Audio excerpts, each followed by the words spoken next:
Okay, so I think we're live. It is 109. We just changed the clocks back because it's technically 2 o'clock. And just like that, we lost an hour. But we do gain an hour of sleep. Not necessarily for me, but for most people who work first shift. But anyways, happy belated Halloween to everybody. It's Dino. Hey, buddy. Good to see you, man. Hope you're well. Can't stay long. That's all right. Good to have you here, anyways, for however long you're going to stay. All right. So let's see who's here. Good to see everybody. Let's see here. We got Paula's here, of course. Hi, Paula. How are you? Good to see you. We got Mustang is here. Mustang, good to see you too. I was glad I was able to check out, make one of your lives the other day. It was awesome. Mustang's here. We got Dieter's here. Hey, Dieter, good to see you. Um, Sorry I'm a little late. Just catching up on some housework here. Also, congratulations to the Dodgers. They pulled out I think it was 12 innings. Was it 12 innings tonight? World Series. I think they're the first team to go back to back in World Series since the Yankees a couple of decades ago. But anyways, congratulations to them. Pretty sure it's Tracy. Tracy's in here too. It's 1 a.m. for the second time. Exactly. That's too funny. We don't need to do hours twice in a row. But anyways, we're going to go over the true crime cases of the week. I got some updates on a couple of cold cases that I've been following, especially the Cathy Millican case over here in New Hampshire. But let me play an intro. It's good to see everybody. Hope everybody's having a good week. It's pretty freaking cold out tonight. We got some pretty good winds today. We lost power here. So hopefully we don't lose power tonight. I don't think we will, but you just never know, especially around here. Okay, so I'll play my intro. I'll be right back, and we'll get going. Good to see everybody. See you in a second. Be right back.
Okay, so we are live. Let's see here. We got a couple of good people here, a lot of good people. We got our good friend Heather's in here. Heather's amazing. Good to see Heather. Hope you're well. Hope you're doing okay. Now, I don't know if I'm going to butcher this, but we got Brian P. Known's Best in here. And I've been catching a lot of his lives early in the morning when I get home from work. It's always good to have somebody on. That way I can kind of like calm down from work. But he's in here too. He's got a great channel. I'll give you a wrench in a second. That way you can post your channel in here. He's really good. We got Shibby in here. Good to see Shibby. Had the worst appearance on Amy G. LOL. What happened? There's no such thing as a worst appearance. I hate doing lives, panel things. Carol's in here. Good to see Carol. Always good to see Carol. And when it comes to Carol, I'm going to say, how are you doing now? And have a good night, because I always forget to say that to Carol. I feel bad for that. I'm sorry about that. But also, if you guys have channels, John Paul Hansen's in here too. Hey, buddy, good to see you. I choked. My mojo left the building. So the reason why I give wrenches out, that sucks, buddy. So that if you have channels, I don't mind promoting good channels, because there's a lot of good creators in here. Southern Gal's usually in here too, but she's another good one. But we have Paula in here. Paula does some amazing stuff. Mustang does some amazing stuff too. John Paul Hansen's in here. I don't know how John Paul Hansen doesn't have a wrench. We got Dieter in here, a whole bunch of great channels. I have a wrench on another channel. I'm good. Okay. All right, buddy. You probably have like 5 of them. Dieter's in here. Dieter's awesome. Let's see here. But anyways, what do you mean you choked? Amy G is awesome too. Amy G does great work. Amy G is Leslie and Billy is in here. Good to see Leslie and Billy. Good, always good to see new people in here. I appreciate all the support. You guys are amazing. I literally wouldn't be able to do this without you guys. But anyways, let's get right to it. I want to get to what do we do first? Well, I pull up some. I've just been watching this. I don't know if you guys have seen Anchorman 2, but I'm watching that too as well. It's freaking hilarious. All right, so what are we gonna do here? Let's start with this one here first, because this is kind of newish. I don't know what's going on here with this case here, but hope everybody's well. Let me share this here.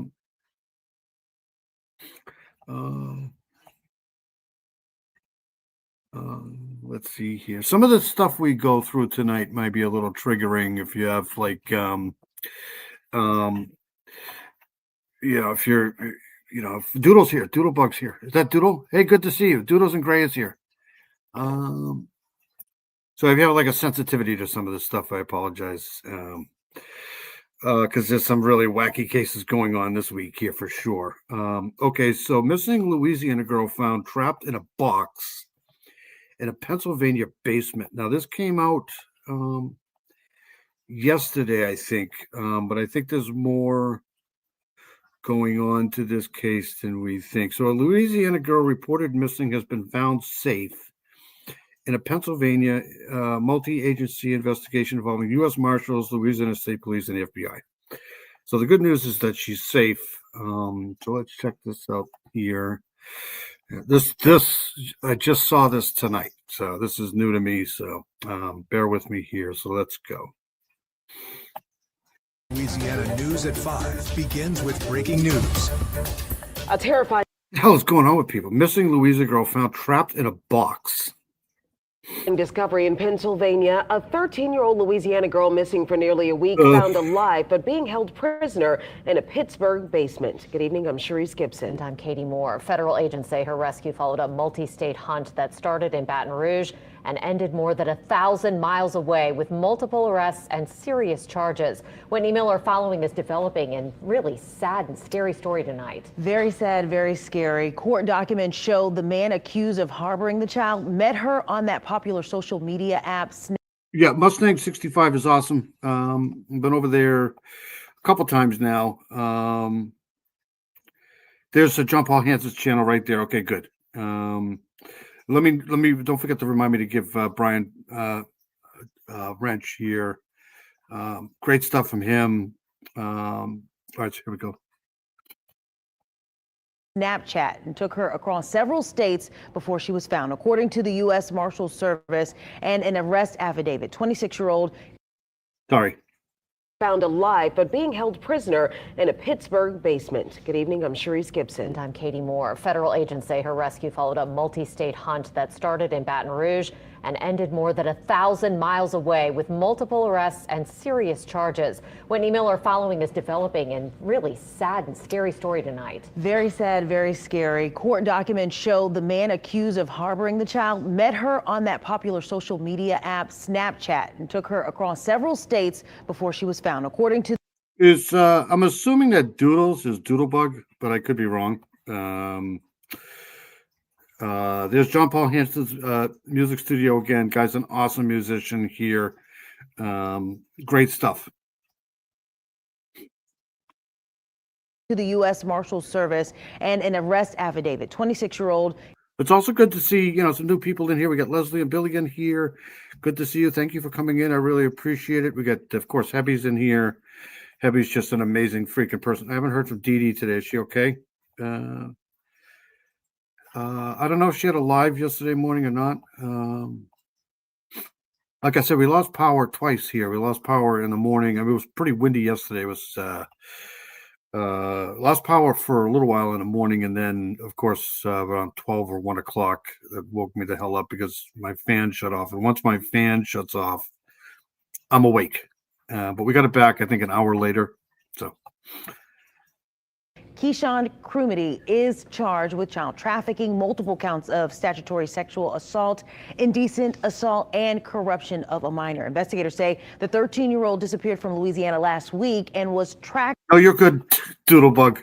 I want to make sure that if I promote you, I'm promoting the right person here. Doodlebug is awesome. Doodlebug and Arctic Fox, great channels. Doodlebug is awesome. Great people. Like I said, I haven't been able to get over there as much as I'd like to. Oh, good. She's fine. Okay, good. All right, good. Thank you. All right, back to this here. Across several states. Police say Crumity met the teen through social media, and she was found yesterday inside his Pittsburgh home. Officials say the child has been treated at a hospital and evidence of sexual assault was discovered. But there is a tie here in New Orleans. Early this week, an arrest was made. The man arrested here allegedly admitted that he'd been with the teen at the Greyhound station in Baton Rouge. Another man, 62-year-old Ronald Smith, was also arrested in Georgia. What?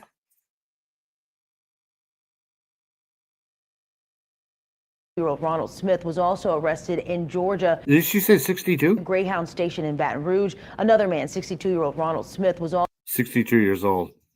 Unbelievable. Also arrested in Georgia. He is accused of simple kidnapping and contributing to the delinquency of a juvenile. Several agencies, including Louisiana State Police, the FBI, and Baker Police, are assisting in this ongoing investigation. Truly scary story. Yeah, absolutely. Thanks for following it for us, Whitney. Unbelievable. All right, so let me hold on a second. I think I got one more on this here, right here. Following tonight, a Pennsylvania house was stormed last night, and in the basement, police found a missing Louisiana girl hidden in a box covered by a sheet. Good evening, and thanks for joining us. I'm Devin Bartolotta. And I'm Cherise Gibson. The 13-year-old vanished earlier this month from her home in Baker. Now she's recovering after a dramatic multi-state rescue. Whitney Miller has the latest details in this disturbing case. The search for that missing 13-year-old from Baker, Louisiana, came to a shocking end on Thursday night when police in Pittsburgh found her stuffed inside a box in a basement. Investigators say 26-year-old Keyshawn Crumity kept the girl hidden for days inside his Brighton Heights home. An amount of policemen, SWAT, FBI, U.S. Marshals, up and down the road. And then I saw a girl, which looked like a girl, very small, being pulled out and taken to the right, which was where the ambulance was. Okay, I think I got Brian the Wrench here. There you go. Won 2025. Yeah, they won in extra 12 innings. So if anybody else, there's a PJ's channel, right? PJ's awesome. Anybody else wants a wrench, let me know. That way you can post your channels in here, get you some more exposure here. I mean, I can do the best I can do, I guess. Yes, Arctic Fox and Doodlebug, awesome people. Awesome people. And who else? Peggy O. Been doing a lot over there. Peggy O's channel. She's great too. A lot of great creators. sure. According to police, Crimity met the teen on Snapchat, luring her from Baker to Pennsylvania. Wow, that's freaking far. I'd have to do math, but that's a long way. With promises of safety and adoption. Instead, investigators say he gave her alcohol and edibles, then sexually assaulted her multiple times before police arrived. You would never think of any so atrocious like that. Edibles, and wow. It's just horrible. She's 13 years old. Detectives say Crimity wasn't alone. A woman from Washington, D.C. allegedly traveled with the teen to Pittsburgh, and the three slept in the same basement bed. The U.S. Marshals tracked the girl's path and then tipped it off Pittsburgh police Thursday evening. It makes me happy that they were making that the arrest, between everybody for that. It's scary though, just crazy. Unnerving, yeah. I'm glad they got the guy. That investigation also led to the arrest of 62-year-old Ronald Smith in Columbus, Georgia. Police say he and another man drove the girl from Louisiana to Georgia and then put her on a bus bound for Pittsburgh. Crimity is now in jail, charged with child trafficking, multiple counts of sexual assault, and corruption of a minor. The girl is receiving medical care and support as investigators pursue additional arrests and charges.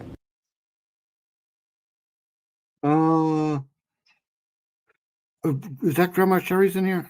Yeah, there's Grandma Sherry's channel there. I changed my name back. Sunday Doodles. Sorry for the confusion. That's okay. Not a big deal.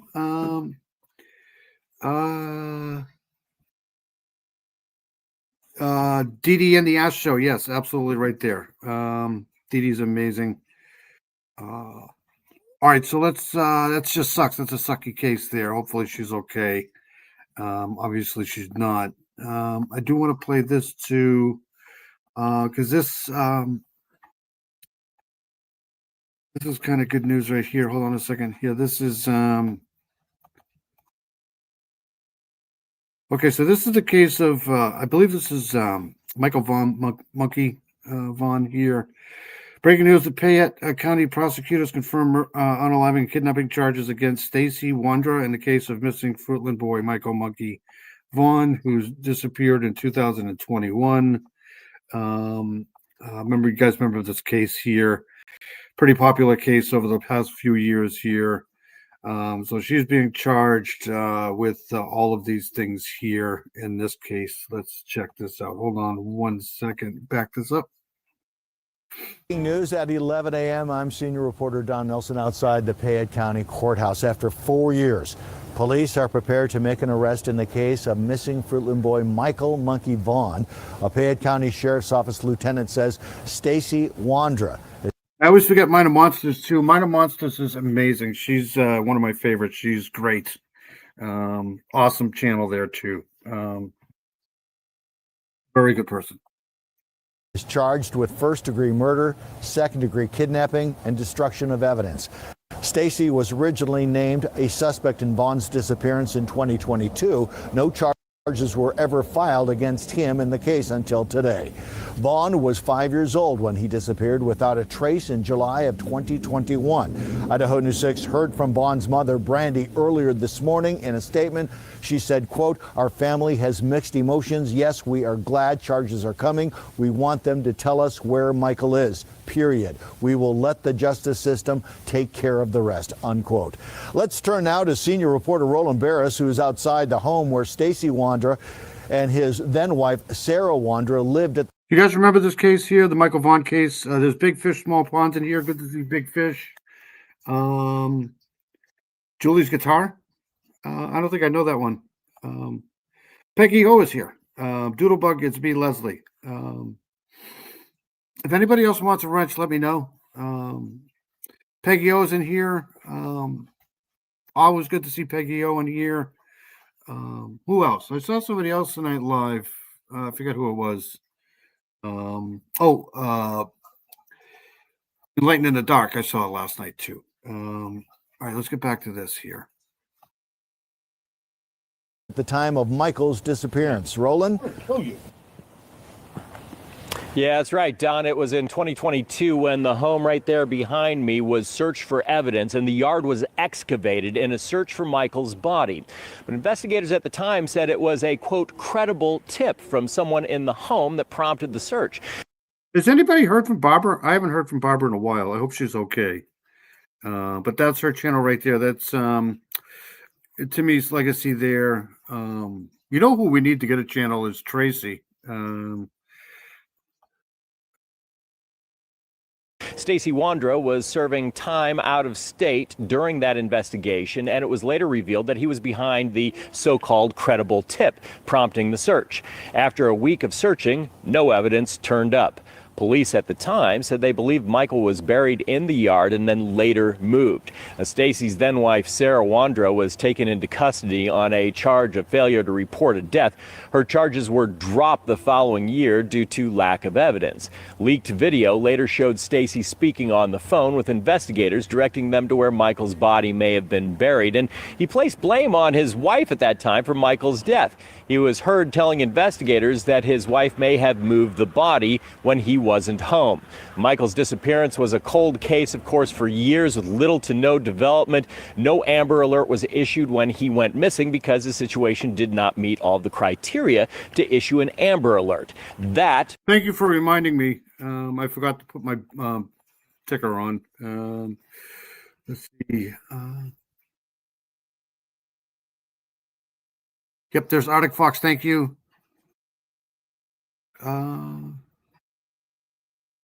Right here. Yeah, this is terrible. This is a terrible case. Just, I mean, it's terrible when it's anybody, but when it's kids, man, it's just. Peggy O had a good case last night. I wish I remembered the name of it. I might look into that case there. The kid that was waiting for the bus or the van. What the hell was the name? Masajic or something like that there. But this is another one of these. At least they're getting somewhere with this case, though. Prompted Governor Brad Little to sign Monkey's Law the following year, also known as Endangered Missing Person Alerts. The law issues regional. Boston Christian's here, too. Good to see Boston Christian. Always good to see people here. She's guilty of shit in her chins. Oh, that's too funny. I don't know how people can harm children. I just don't. It's just so, just terrible. Alerts for endangered or missing people, regardless of their age, and has far fewer requirements than an Amber Alert. Now, I talked to one neighbor just down the street who didn't live here at the time, but had been following the case throughout, and I asked him whether or not hearing again that there's a credible tip in this case might be crying wolf, I guess. He said no, he didn't think so. He thought that if a judge has gone through the process of approving the arrest warrant, that they've got something to go on. We will have to wait and see, because at this point, while the case is detailed with a lot of history, there's really nothing substantial that we have heard from police in terms of evidence. We'll have to wait on that. Don? Thanks, Roland. A statement we just received less than an hour ago from the Paya County Prosecutor's Office clarifies Michael's body has still not been found. Just to recap quickly for you, those of you joining us. No, they still haven't found him. Now, murder and kidnapping charges have been filed in the case of missing Fruitland boy Mikey Vaughn. It's been more than 4 years since he disappeared. Can you believe that's been 4 years? This is an Idaho News 6 breaking news update. Check back tonight. Boy, Idaho has been like all over the news lately, man. The last 4 or 5 years, it's like for 400 years you haven't heard anything at all from Idaho, and then all of a sudden, all right, we'll play this one here. Oh, look, Grizzly's been on this too. Good. Were you involved in the disappearance of Michael Vaughn? No. We start with a major update to a case that we've been following. So this was done. When was this done here? A day ago. So this is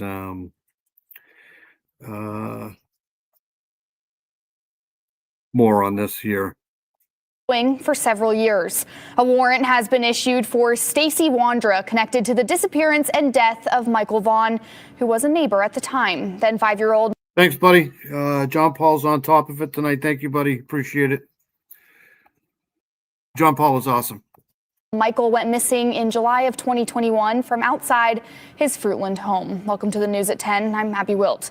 Tonight, a Payette County lieutenant confirms Wandra has been charged with first-degree murder, second-degree kidnapping, and destruction of evidence. Let's take a look back at what's happened since Michael went missing. I want to hear him say, "I love you, Mom."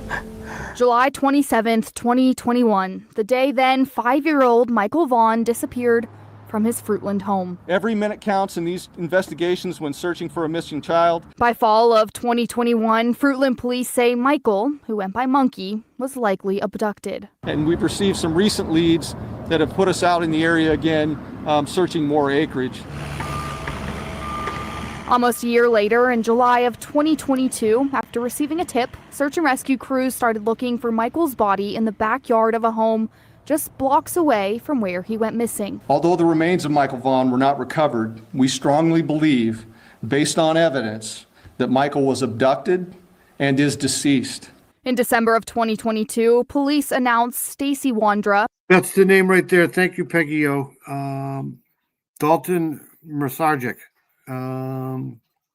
Yes, there should have been an Amber Alert for sure. Thank you, Mustang. Is that the Sweet Tooth Chibby said? I think I'm pretty sure I'm subscribed to that. Okay, so let's get back to this here. Hold on one second. Let me do a little follow-up on this for people who don't know about this case here. Okay, so this is Michael Vaughn here. Look at this kid. July 27, 2021, every day started like every other normal summer day. Michael and his family's mother, Brandy Neal, told NCMEC that she had been working numerous days in a row, and this was her last day before a break. Does anybody think this kid's maybe been trafficked and because they haven't found him yet? She would have had a few days off. So he disappeared 27th, 2021. Bernie called her home later that afternoon around 4 p.m. and Michael was playing video games. Everything was normal.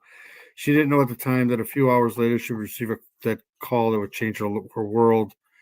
Michael Monkey Vaughn, a fun-loving, blue-eyed little boy who liked to play outside, was missing, and no one could find him.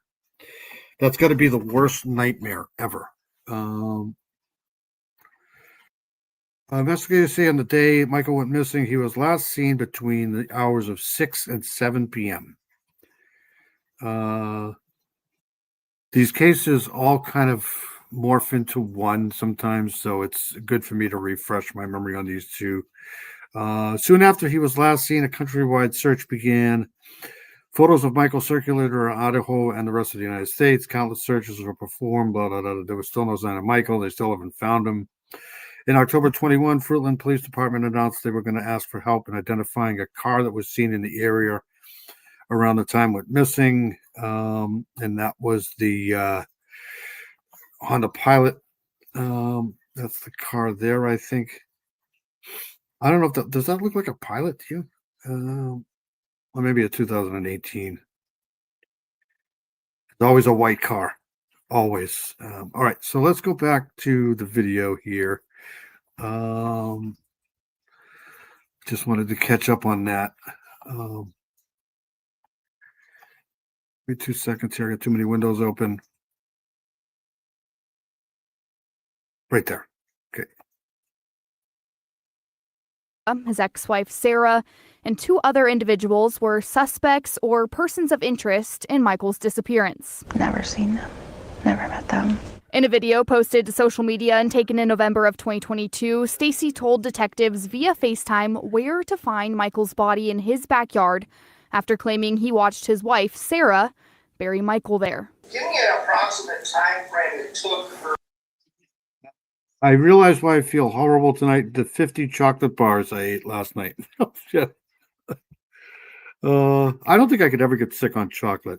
I think it's possible, though. I'm still catching up with my high. Okay, buddy. Pass that shit over, man. to dig and bury. This guy definitely looks like a pumpkin. Perfect timing.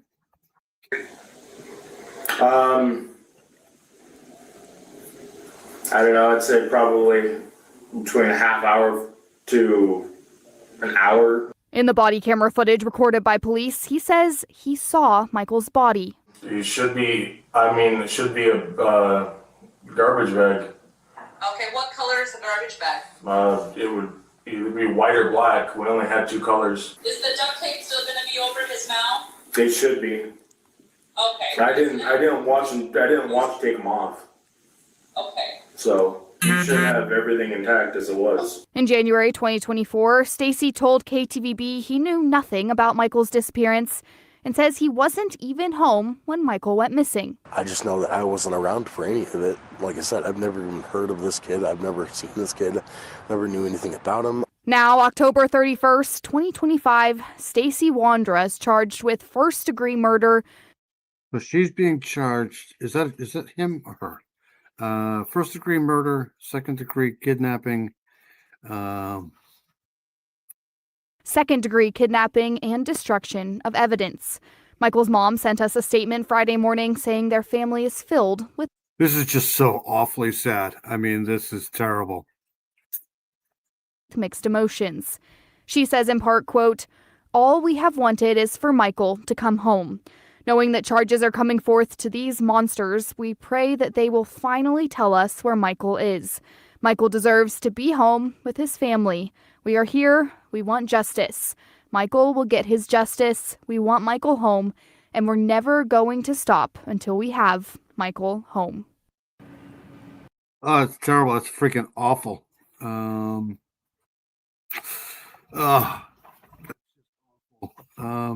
He does look like a pumpkin, a big one. Yeah, Pumpkin King.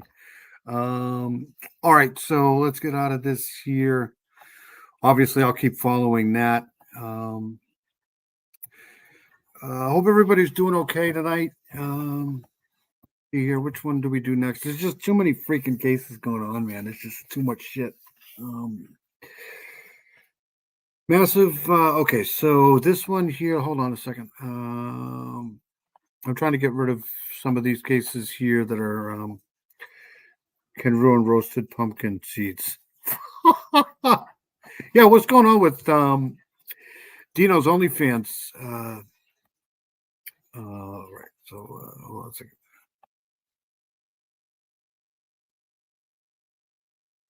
Okay, so let's do this one here. Okay, so this happened yesterday, a couple days ago. The massive Hillsborough, this thing, predator sting, 2-year-old. Let's check this one out here. Hold on a second. Sheriff Chad Cronister announced the results of an investigation that targeted people involved in human trafficking. I think I have this here. Hold on one second. All right, here we go. More than 170 sex offenders, including an ROTC instructor. News Channel 8's Jeff Patterson is live for us at the Sheriff's Office in Ybor City with the details. Jeff. Good evening, Jen and Keith. Well, Sheriff Chad Cronister. That was the best movie ever. Was that the History of the World? Part 1 with, remember when they're being chased and he jumps off the chariot and he rolls that huge, that was so funny. Minister says some of the individuals arrested are scary for all of the wrong reasons because they put children's lives at risk. This is video from the Hillsborough County Sheriff's Office as deputies tried to arrest 34-year-old Can Tran. Sheriff Chad Cronister says Tran thought he was on his way to pay for sex with a 15-year-old child, but got spooked and ran when he saw deputies. But their pursuit to arrest this individual was endless. The Sheriff's Office Aviation Unit caught up with Tran, capturing these images as he tried to run. He's overturned upside down in the median. Deputies arrested him a short time later. They also arrested 57-year-old Robert Hess, a junior ROTC instructor at Chamberlain High School, now charged with human trafficking for commercial sexual activity with a minor. He agreed to meet our undercover detective, who he thought was a 15-year-old child, and pay $140 to Just these things are awesome, but they're just incredible. Like, these people actually freaking exist, right? have protected sex for 30 minutes. Put your hands up. Do not move. 2 other men were arrested and now charged with trafficking a 17-year-old for sex. The sheriff says more than 170 people have been arrested as part of Operation Unmasking Predators to keep Halloween safe for children. As you could imagine, our efforts will be ramped up leading into tomorrow night. There will have an extremely large covert and overt presence out there tomorrow night. Sheriff Chronister tells us the teams of deputies have also gone out to contact. This must be Florida. Is this Florida? Yeah. This is just insane. All of the registered sex offenders in the county to let them know they cannot take part in any Halloween activity that has children involved. Yeah, you think? Live in Ybor City, Jeff Patterson, 8 on your side. Sheriff Al Nienhuis says they have a monster on their hands. And just in a week and a half, they have identified 8 victims, and they do believe there are more out there. So a statewide task force has been created. The sheriff says these victims are mainly ages 3 to 10, and both girls and Oh my God. 3 to 10. boys. It makes you sick to your stomach. It makes you want to cry for these victims, and it certainly enrages you.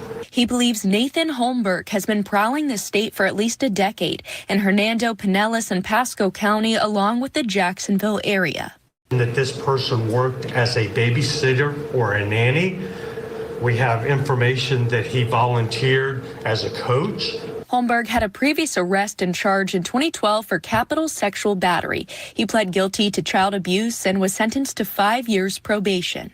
And he was not designated as a sexual offender, and of course not as a sexual predator. So he was not on anybody's radar. He was put on the sheriff's office radar after. Yeah, this is Hernando County. This is where my family lives. They live in Spring Hill. The sheriff says a good Samaritan came forth with shocking evidence, so they obtained his cell phone. So we have 8 total victims so far just on that cell phone. Is 650 pictures or videos. About 100 of those are videos of child sexual abuse material. Holmberg. Who does this? Who? Oh my God. Is facing 3 counts of capital sexual battery and 1 count of production of child pornography. He is behind bars without bond. We have a real-life monster. In a search warrant for his home, the sheriff says they found 30 additional devices they have to go through. The scary part is we're only at the tip of the iceberg. The sheriff's office wants to encourage people not to put anything out there that could identify a possible victim. Instead, they have created a special tip line. I will have all of that information posted on our website at WFLA.com. If you know someone that you think could be a possible victim, contact that tip line. In Hernando County, I'm Alessandra Young, 8 on your side. Pinellas Park police arrested a daycare. Okay, so that's the end of that. I'll keep an eye on that. That also popped up on my feed this week here too. This stuff is just you can't. This stuff has to end. This is just. Let me hold on a second. Let me. No, I do want to get to the. Since we're here, I want to get to this case here too. Hold on one second. Let's go. I was going to play something else first. We'll do this first here, though. So we kind of started this case last week here. This is, hold on one second.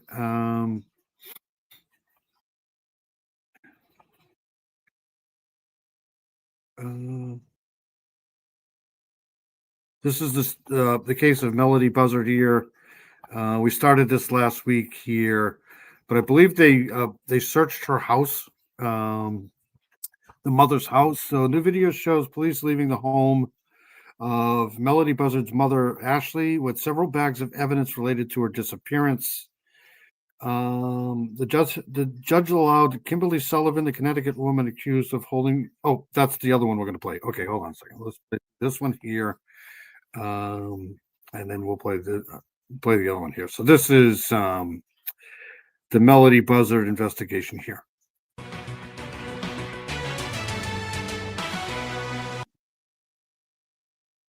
They took away pieces of her carpet and her drywall and pieces of the concrete out of her garage. That, according to the neighbors. So, what does it mean?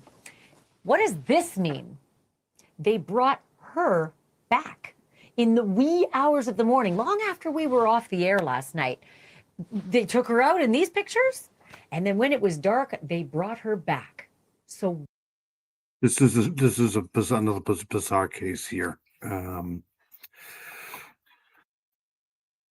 what was she doing when she went to the alternate location, and why was she allowed to come home? Because if they'd found a bunch of stuff in that house, wouldn't they have kept her? I've got the top FBI person that I always turn to when I want to know what they're doing, because she used to work for the FBI. So that's coming up in just a moment. Also, just when you think you've probably got the pieces of the puzzle together in Brian Koberger, something else drops. And tonight, something else dropped. It is the interview that police got with the DoorDash delivery driver, not the one you think you've seen. There's a tape that came around this summer. This is the actual interview when they brought her in and said, "You're far from home, and police would really like to know where." As you know, if you followed our coverage, the little girl's whereabouts can't be verified beyond this, right? The outbound leg of a cross-country road trip taken with her mom. That happened earlier this month. She was seen here on this surveillance video at a car rental office near the family's home. This was on October the 7th. The Daily Mail newspaper says she was also seen on security cameras at pit stops en route to Nebraska. But police say when Ashley Buzzard returned home on October 10th, her daughter was no longer with her. We don't know how police know that, but they say it's a fact. Nor do we know why Ashley Buzzard, her mother, drove to Nebraska, nor what became of Melody between there and California. We do know, though, that Mom is apparently back home tonight, and I am curious to know whether she's handing out candy to the trick-or-treaters right now, and what's running through her mind if she is. This time last night, that mom, Ashley Buzzard, was out, and not by choice, because police had come to collect her, and they moved her to what they called a quote-unquote alternate location while they scoured her. Hey, what? They moved her to an undisclosed. I don't understand what's going on here. Melody's mom brought home by police. Where was she? We do know, though, that Mom is apparently back home tonight, and I am curious to know whether she's handing out candy to the trick-or-treaters right now, and what's running through her mind if she is. This time last night, that mom, Ashley Buzzard, was out, and not by choice, because police had come to collect her, and they moved her to what they called a quote-unquote alternate location while they scoured her house for evidence. And they brought her back many hours later. According to a neighbor, Is that even legal? They can move her to another location besides... That's weird. Agents stayed inside the house with her for another 30 minutes and then went on their way. The house by then, however, was vastly different. That neighbor tells us exclusively. They removed her from the home while they collected evidence, then took her back when they finished. But don't they usually put them in like a protective custody type thing, or? Yeah, I don't think they can just move her unless they're like protecting her. So FBI search of Melody's home, 2 large evidence bags taken out, pieces of carpet, drywall removed, concrete and garage seemingly dug into. That the agents took out 2 large bags. The only way I would feel like they could take her to some sort of an undisclosed location is if they were fearing for her life, but they would do. It's so weird. This is so weird. Bags of evidence, yellow bags, also removed carpet and drywall, and it appears they tore up the concrete in the garage. It's Southern Gal. Southern Gal's here. Hey, Southern Gal, good to see you. Southern Gal's here. 100001485. Started back at the beginning. Okay, hold on a second. Where was she at? Who knows? We kind of last week, towards the end of the live last week, we kind of did a little bit on this case here. So apparently, she hasn't been seen since her mother took a trip from what was it, California to Nebraska. Don't ask me why she took her to Nebraska, but and then we had that video of her that everybody thinks is her. So then we were discussing maybe her mother is trying to shield her from somebody or something. This is just a weird case. Garage. And that wasn't the only search warrant executed last night. The feds also searched a storage locker and the rental car that Melody was last seen in. Ashley Buzzard, needless to say, is stonewalling. Not just the investigation. Are you okay, Southern Gal? That was last month, Dave. Usually they will remove the suspect. Yeah, but don't they put him in a holding cell or something like that?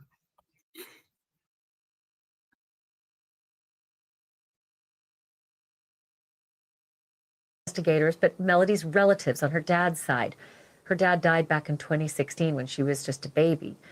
But worse than that, Ashley now seems determined to sabotage the search for her own daughter.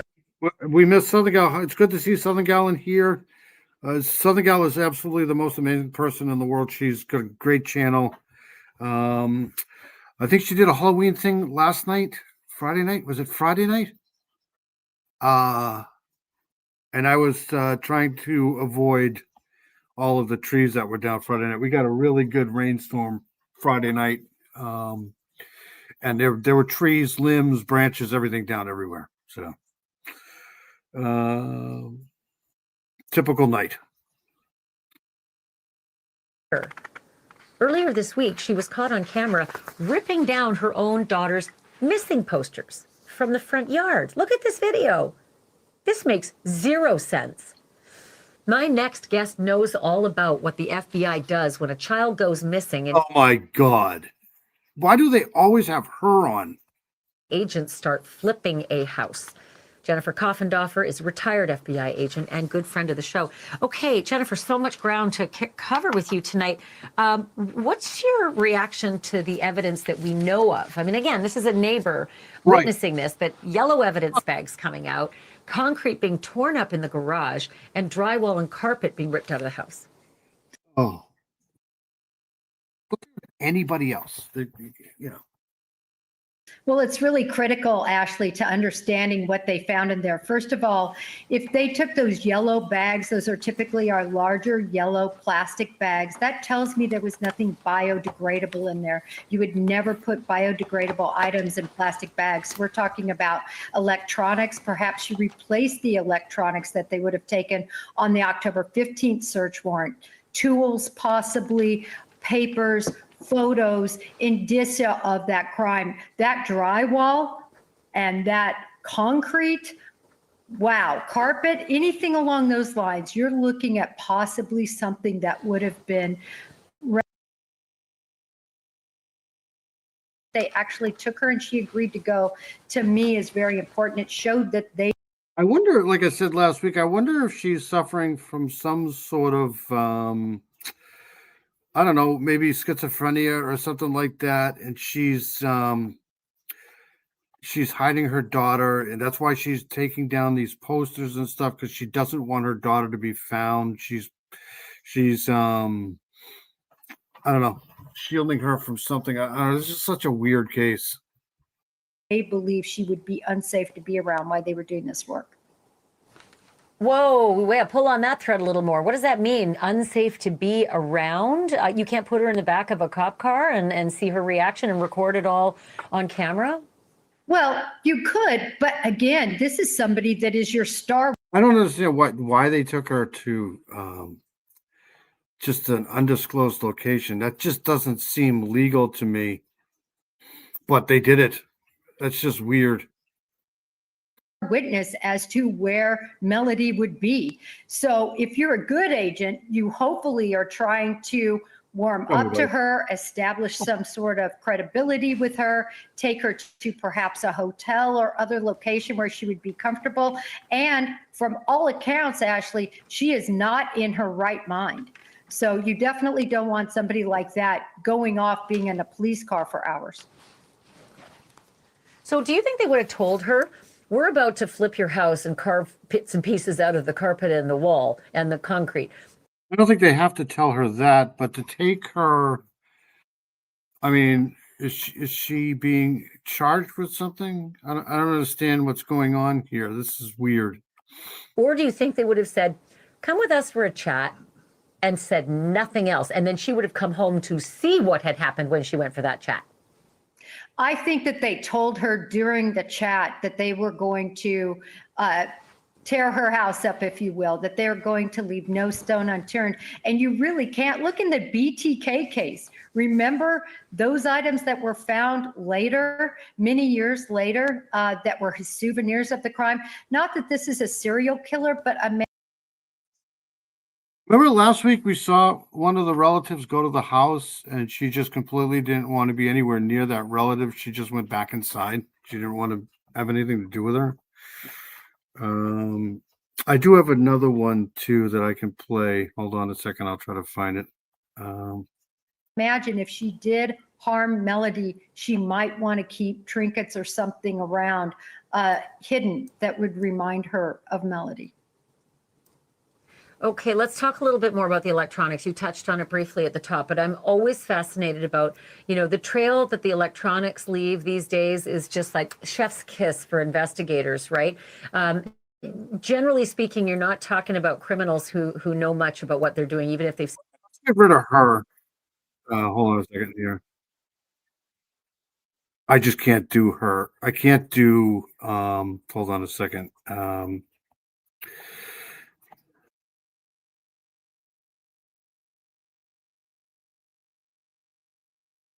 Okay, so we'll do this one here. This is the one I was going to play. This is this is the relatives here. So Melody Buzzard's mom ripped down missing posters of her 9-year-old, and this is Karina Meza and Aunt Elizabeth Meza, and they're being interviewed by her. So let's listen to this here. Hold on a second here. I just can't do the other person. Sorry. Tonight, obviously, there's a lot of breaking information that's happening, and this search is going on right now at Ashley Buzzard's house. There's a canine search at the house. They're searching a. This was done a day ago. So a canine search. We all know what the canine probably is. Storage locker. They're also searching the rental car. Are police or authorities keeping you in the loop as to any of what's going on? Not really. We spoke to the news girl that's been following it. She called and just let us know what was going on, and that Ashley was actually not arrested or detained. She was moved out of the home so they could search. But as far as detectives, we've called, left messages, and they haven't returned any calls. So we've been in the dark. Actually not arrested or detained. She was moved out of the home so they could. Not really. We spoke to the news girl that's been following it. She called and just let us know what was going on, and that Ashley was actually not arrested or detained. So she wasn't arrested or detained. She was just okay. So that makes sense. She was moved out of the home so they could search. But as far as detectives, we've called, left messages, and they haven't returned any calls. So we've been in the dark.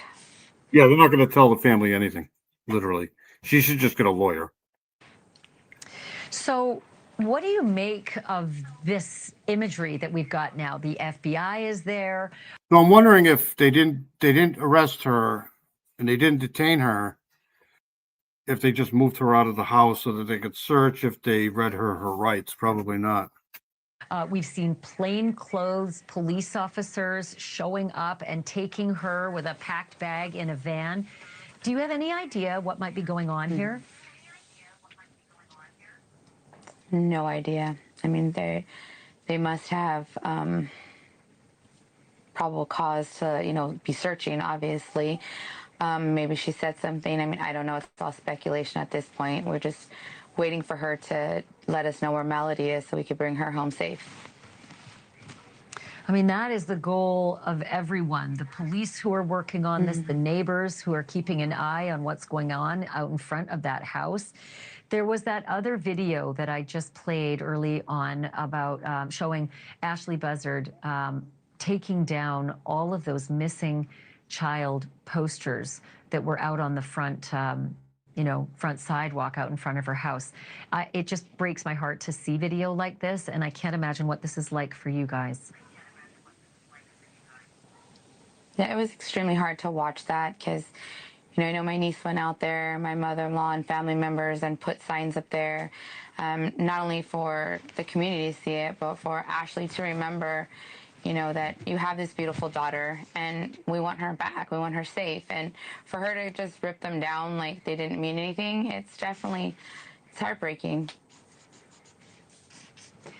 The question I have though is, why is she taking down the posters? Right? Why? That kind of doesn't make sense. If you know your daughter's missing and you're looking for help to find, the only way that would make sense is if she either doesn't want her daughter to be found, or two, she's trying to protect the daughter and not have anybody find her. Right? Like, I don't know. This is just really weird. So I'm curious about what you said about those who set those posters up. Do you know specifically who put the posters out that she's tearing down? Not like exactly which ones. My niece Karina did. Mm-hmm. I myself did put a poster up. So do either of you know if Ashley put any of those posters up? I mean, it's her daughter, and I've been in this business a long time. You cannot keep a mother away from the press or police when their child is missing. They're clamoring for attention. They're clamoring for information. Mm-hmm. They're handing out the flyers themselves. They are not tearing, signs down. Yeah, no, she did not put any of those up. She didn't, but she ripped them all down. It's really distressing.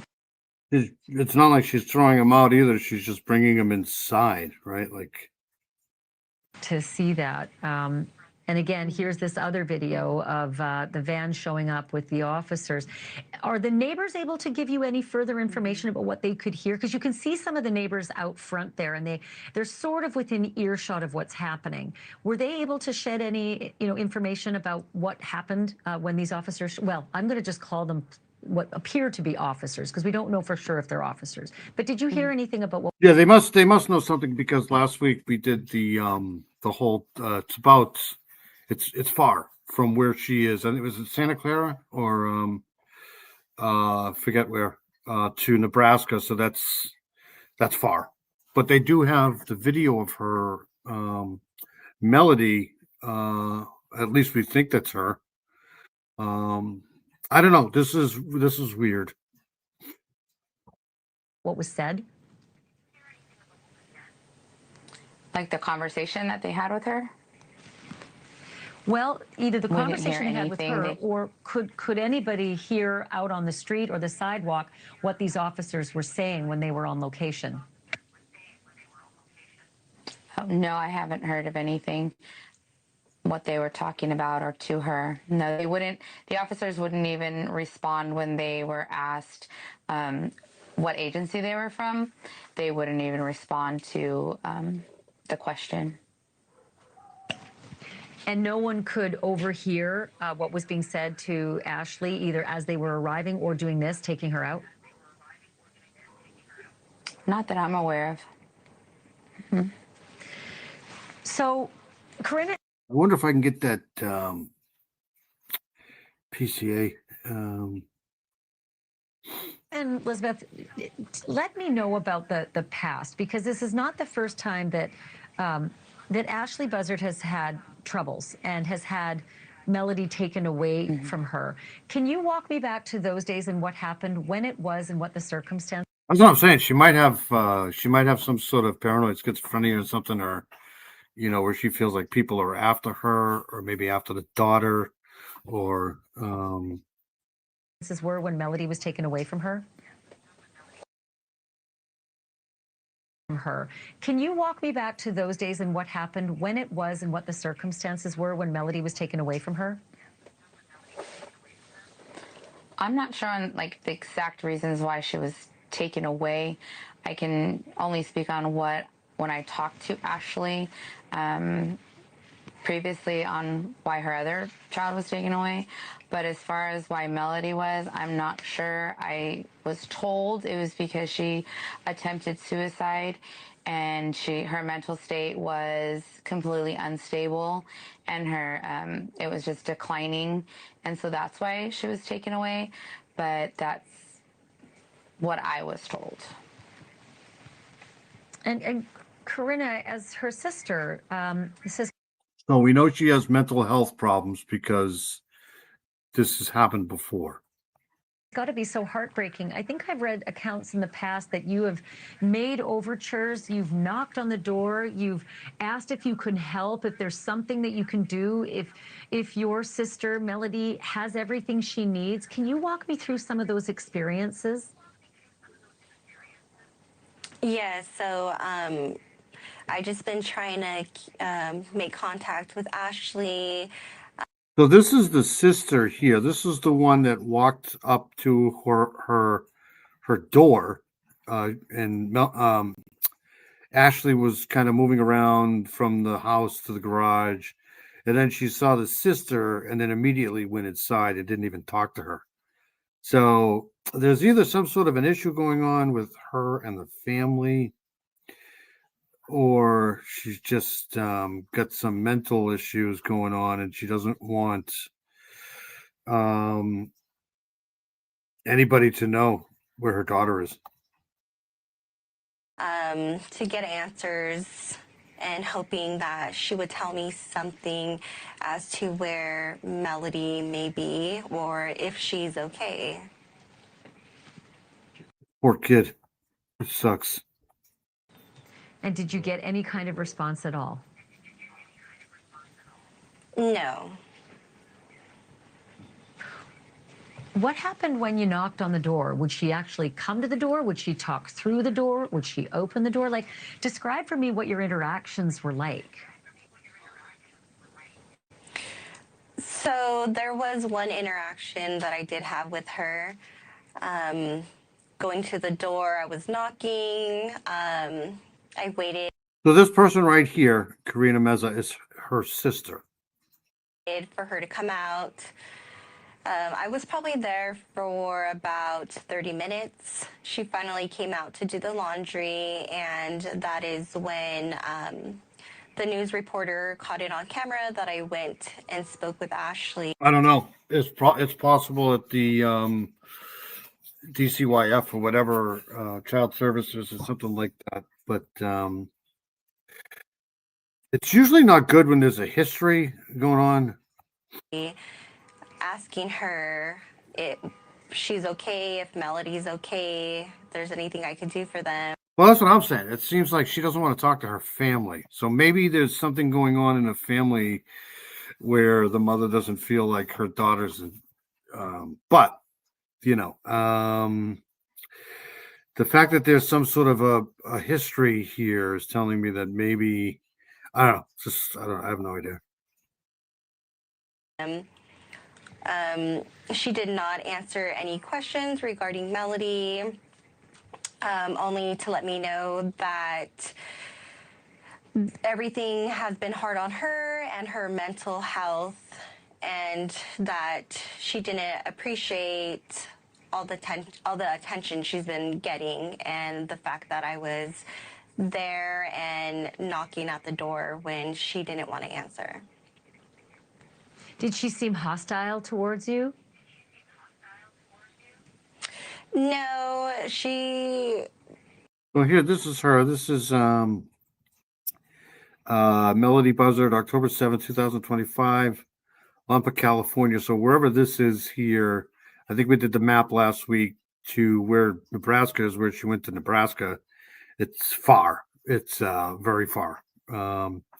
Date of birth, February 10th, 2016.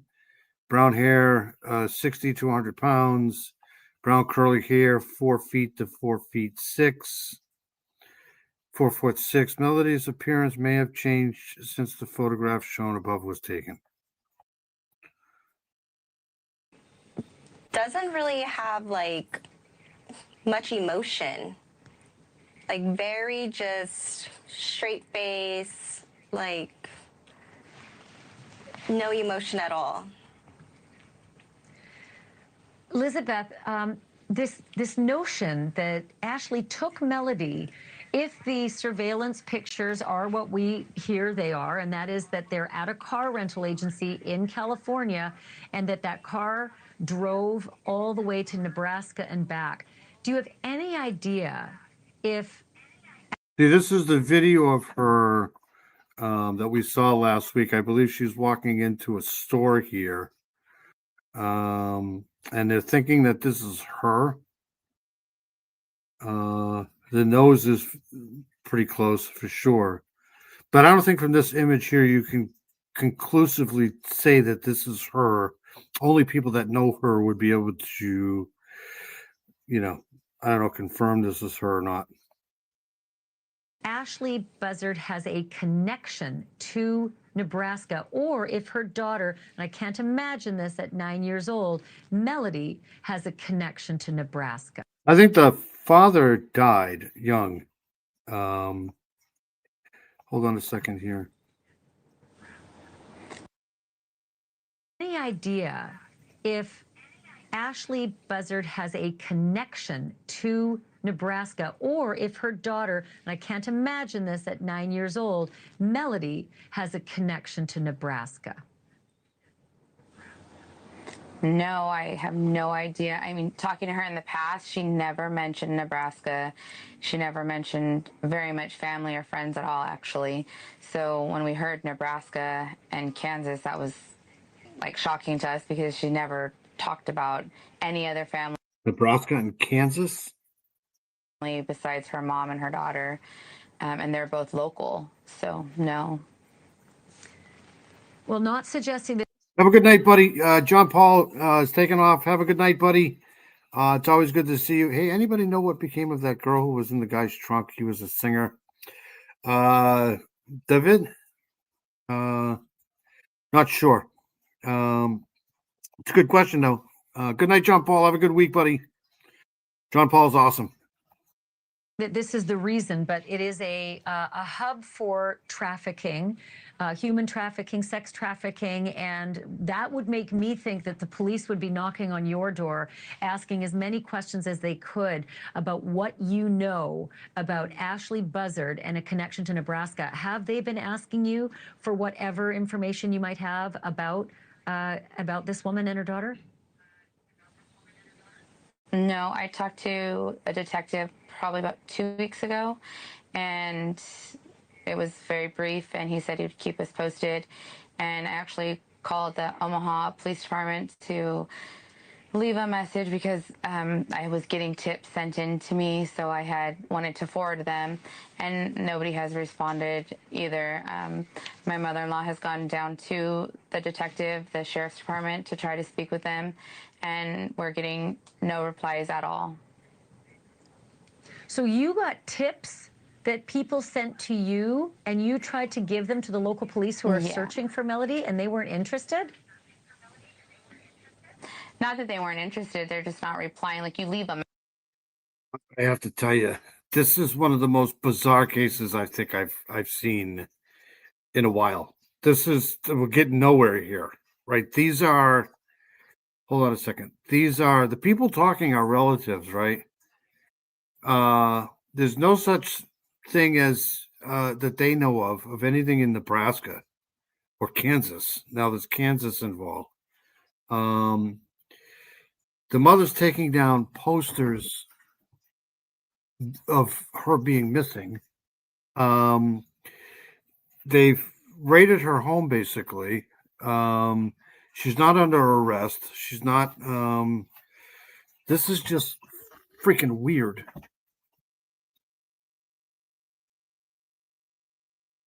Message on a.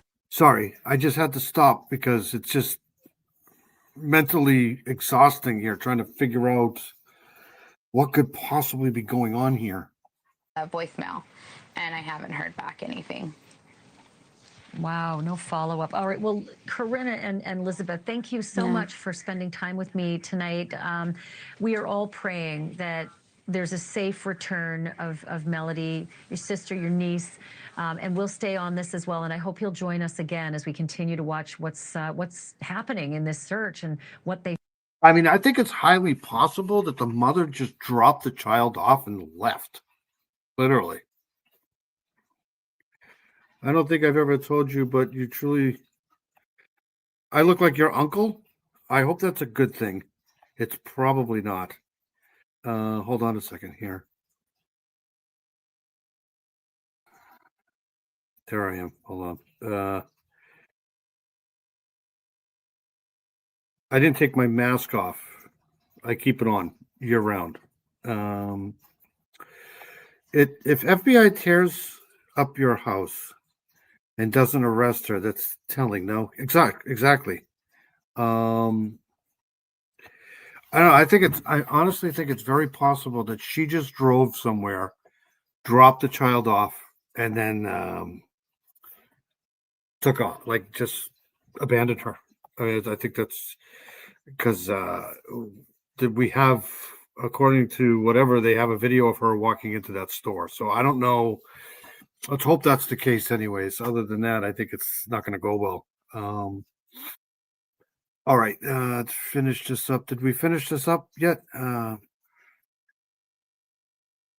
Fine. Thank you again for this, and God bless. Thank you. All right, so that's the end. I'll keep on that. I know that Vinny did something a day ago, but I'm going to kind of bypass that in a second here because I want to get to this case here. Hold on one second here. We want to go to the evil stepmom here. Well, thank you. If that's good news, thank you. They say there's a twin of your. There's always a twin of you somewhere walking around. All right, so this is the evil stepmom. Remember this person here. Please say a Connecticut woman, Kimberly Sullivan, held her stepson. I don't get this, but I'm going to read it anyways. Held her stepson captive inside their home for 20 years. She didn't do this. The stepson's father was there. So, I don't get this. A horrifying secret that only came to light after a man set a fire to get rescued. The victim, weighing less than 70 pounds when found, claimed he was locked in a room, starved, and forced to drink from a toilet. Forced to drink from a toilet while Sullivan's own children allegedly knew what was happening. Now out on bond with a GPS. So she's out on bond with a GPS monitor. Sullivan is fighting in court to learn her accuser's new identity and address, a move his biological mother calls appalling. So here's she wasn't there. I mean, she was there for the 20 years, but she was technically only there with him alone for a year. So this 20 years, I don't know where they're getting the 20 years from. Anyways, I digress. Here we go. Home for 20 years. Who else is in the house? Who else is in here? My stepson is in here.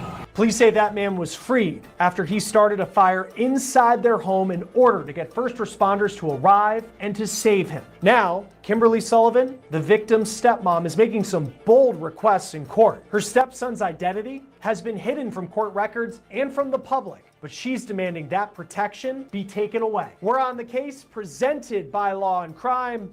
I'm Chris Stewart. The defense probably wants to talk to him. The requests that Kimberly Sullivan is making in court have been described as, quote, appalling by her stepson's biological mom.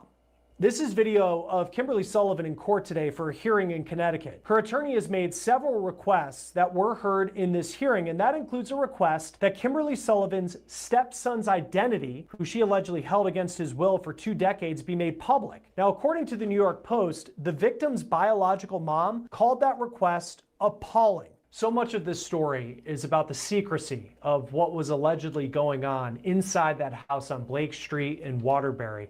I put Kimberly Sullivan's name into truthfinder.com and her profile does come up. Truthfinder is a really important tool that we use here at Law and Crime. Our partner Truthfinder is the powerful public records search service that we use to do research here at Law and Crime. And you talk about a useful resource. You plug in a name, you can get address information, criminal history, and more. And let me just say, it can also give you some peace of mind. You don't have to work in true crime to be able to use truthfinder.com. Oh It's my one of the God. largest public record search services in the U.S.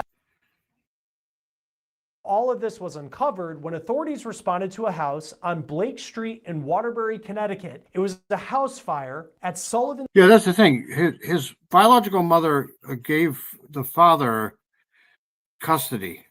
And then the father raised him. I don't know when the stepmom came into the picture, but I know that the father was raising him from, I forget the age.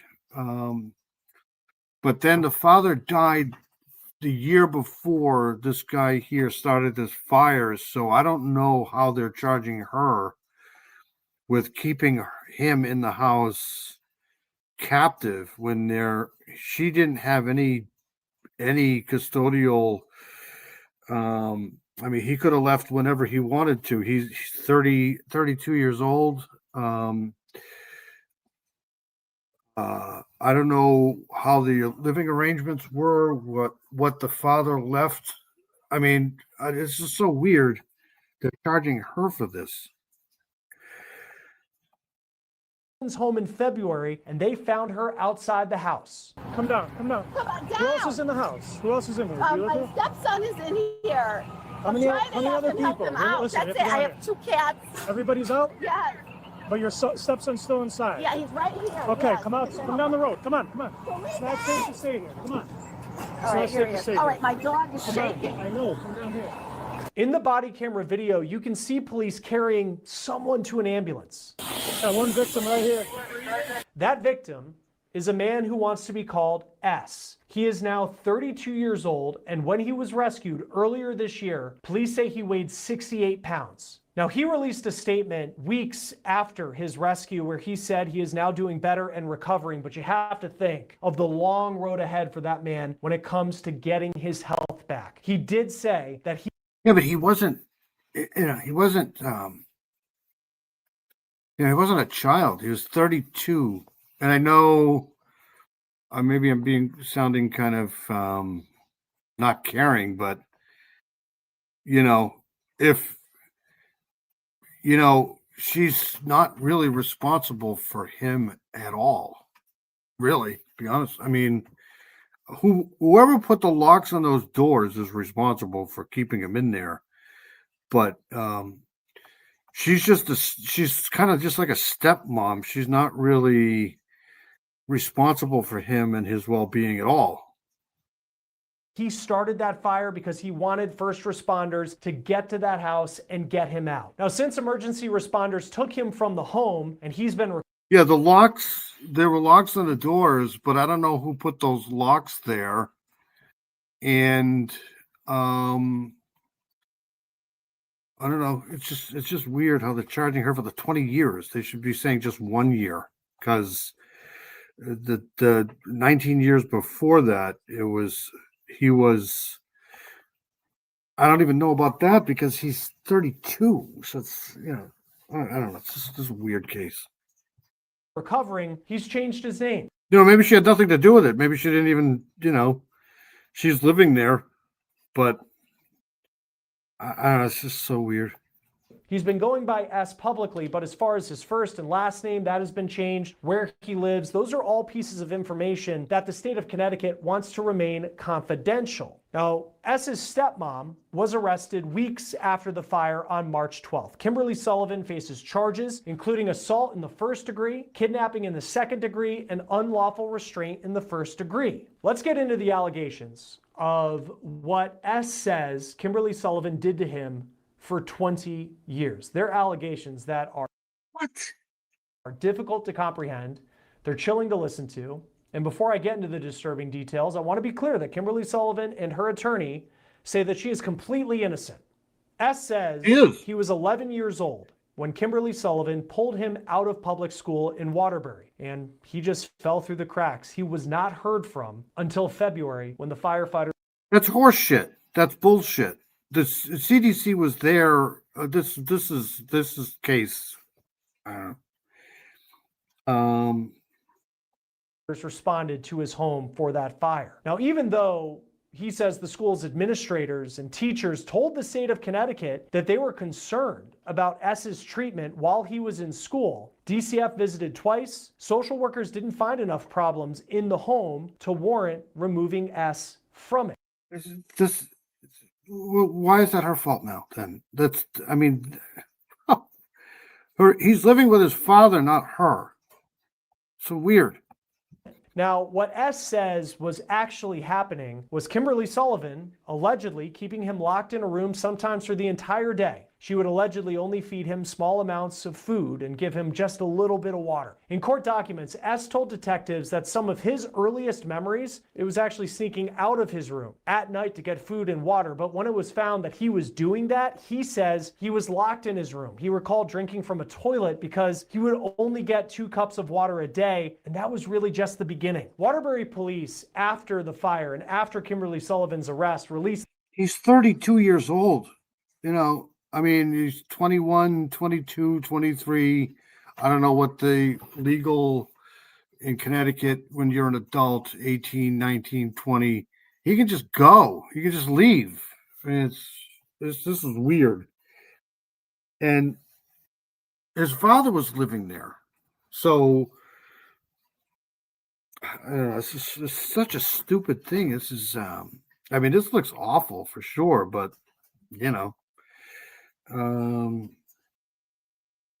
why is it her responsibility to feed this guy? Is what I'm saying. He's 32. These pictures that just show some very difficult conditions inside the house after the fire. Recently, Kimberly Sullivan did file a motion to be able to return to her home on Blake Street in Waterbury, which the court allowed. She also requested her GPS monitor be removed. That's something that was still up in the air heading into today. S says that he was kept inside that room for such long periods of time that he kept track of the years by listening to a radio near his room where he would listen to NASCAR races and UConn basketball. That's how he knew what time of year it was and what year it was. Initially, a judge gave... Just move out. You're 21. 21, 22, 23, 24. I would have broken a window and gotten out. This is a weird thing. Kimberly Sullivan a $300,000 bond. She posted that. Kimberly Sullivan, again, is wearing that GPS monitor. Come on, come down. Come on, down. Who else is in the house? Who else is in here? My stepson is in here. How many other people? Listen, that's it. I have 2 cats. Everybody's out? Yes. But your stepson's still inside? Yeah, he's right here. Okay, yes. come down the road. Come on. Now, this is more body camera video that we've received over the past couple of months of the night that S allegedly set himself free. What I'm saying is, she didn't have custody of him at all. She's just a stepmom. She has no responsibility to him whatsoever. That's just the way it is. The biological mother turned the son over to the father, so he had complete control, complete custody.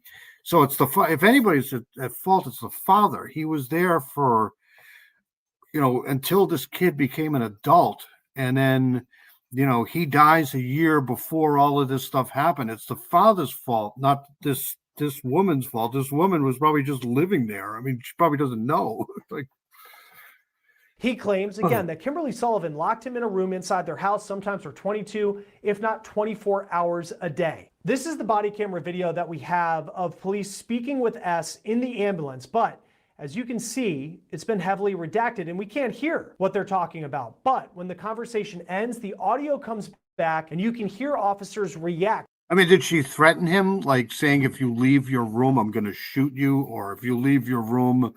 He's 32 years old, man. If that was me, I'd just break the hell out of there. I mean, it's just a door, it's, now I don't know, like when the father died, if he had a will or whatever to, at that point, if he leaves, if the father leaves his house to the stepmom, then technically the son who's 32 is trespassing. He's not supposed to be there. To what they just heard this 68-pound man tell them. Says he hasn't had a shower in over a year. At that point, it appears that S began to tell police what he said was allegedly happening to him inside of that house, allegedly at the hands of Kimberly Sullivan. We say allegedly because Kimberly Sullivan has denied the story. She says she is innocent through her attorney and she has pleaded not guilty to charges. Officers seem, though, to be understanding that this fire they responded to is a little bit more than just a regular house fire. You want me to hang by stepmom for right now or what? What? You want me to hang by stepmom for right now? Or? Yeah, get her. I'm trying to find out where the hell she is. Because I just got here. She's waiting in a car down there. Okay. Get her. All of her info and everything? We already got all of her info. I just don't want her to go anywhere. S told detectives that Sullivan's two now adult biological children also knew about his alleged abuse inside the home. Now, both of Sullivan's daughters, they have not been charged in connection to this case. Why aren't they charged? They knew, like, that's aiding and abetting. Like, that's this whole thing is so weird. Like, oh my God, this is weird. Why aren't they? If she's being charged, why aren't they being charged? They should. I was so weird. Like, why would they call somebody if this kid is being, if this guy, he's not a kid anymore, he's a guy. If this guy is being that tortured and that, I mean, why are they not being charged? It's so weird. Just her. In court, we have learned that Kimberly Sullivan is currently living with one of her daughters as she's out on bond. As we go back to the night of the fire, a detective was able to catch up to Sullivan in a parking lot just a few blocks from her house. This is body camera video about an hour after police had their initial conversation with S, so officers appear to know that something's up. Hello, are you Kimberly? Hi, I'm Detective Pesh. I investigate all the fires that happen in the city. So I just wanted to get an idea of what you know or what happened. Parts of this conversation's also been redacted, but you can hear Sullivan say that she thought the fire started because of S's TV catching on fire. When did he say that? He said he woke up and the TV was in flames. Okay. Where was he when he said that to you? Coming out of his room. He was coming out of his room? Yeah. I guess he fell asleep and I guess he, I don't know, smelled the smoke. So take me right to the beginning of when you know there's a fire or there's smoke. I smelled it. Okay, where were you? It's bad. In bed? Where's your bed? In bed, Downstairs, right upstairs? Upstairs, okay. Yeah. You smelled it, so then what happened then? Then he was, I guess he was sleeping, he passed out. Okay. But what did you do though, specifically? I was screaming for him. I was screaming it, for him, and I was trying to go into the room, but it was just, there were just flames. So he came out of the room. He actually woke up and came out of the room. So when you saw him at first, he was sleeping? No, he was talking.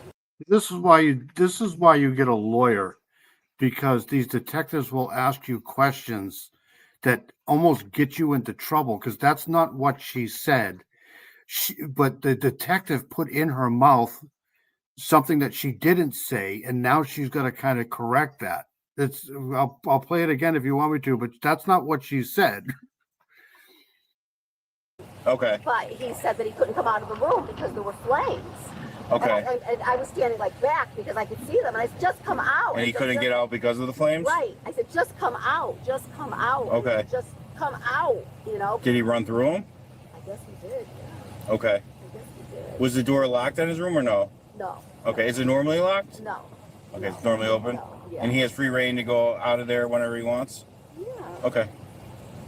Does he have any mental challenges or anything? The audio cuts out again as they apparently discuss S's mental health history, and you can hear the questioning from the detective start to get more specific about what kind of movement S was allowed to have in the home. And there's an interesting inflection in Sullivan's response. Court records say that Sullivan told the detective that S had, quote, a lot of problems, but isn't diagnosed with any conditions because S's biological dad, who died in January 2024, was against doctors. She claims to have brought... There you go. It's exactly where I thought this was going. The father is responsible for all of this. The stepmom is not responsible for anything. She's not even related to him at all. She's just unfortunate or not fortunate, married to, or I don't even know if married to the father of this kid, this guy, and she has no responsibilities whatsoever to this kid, this guy, at all. None, zero. S to a psychiatrist to be treated, but records of that have not been released. So it's unclear if that's true. That's why I'm asking if there's a history of. Okay. So no, nothing like that in the past. Okay. So other than you, were you? Don't know because the father wouldn't take him to see anybody. It's not her fault. Sleeping, you said, in your bed? Yeah. Okay. You smell smoke, right?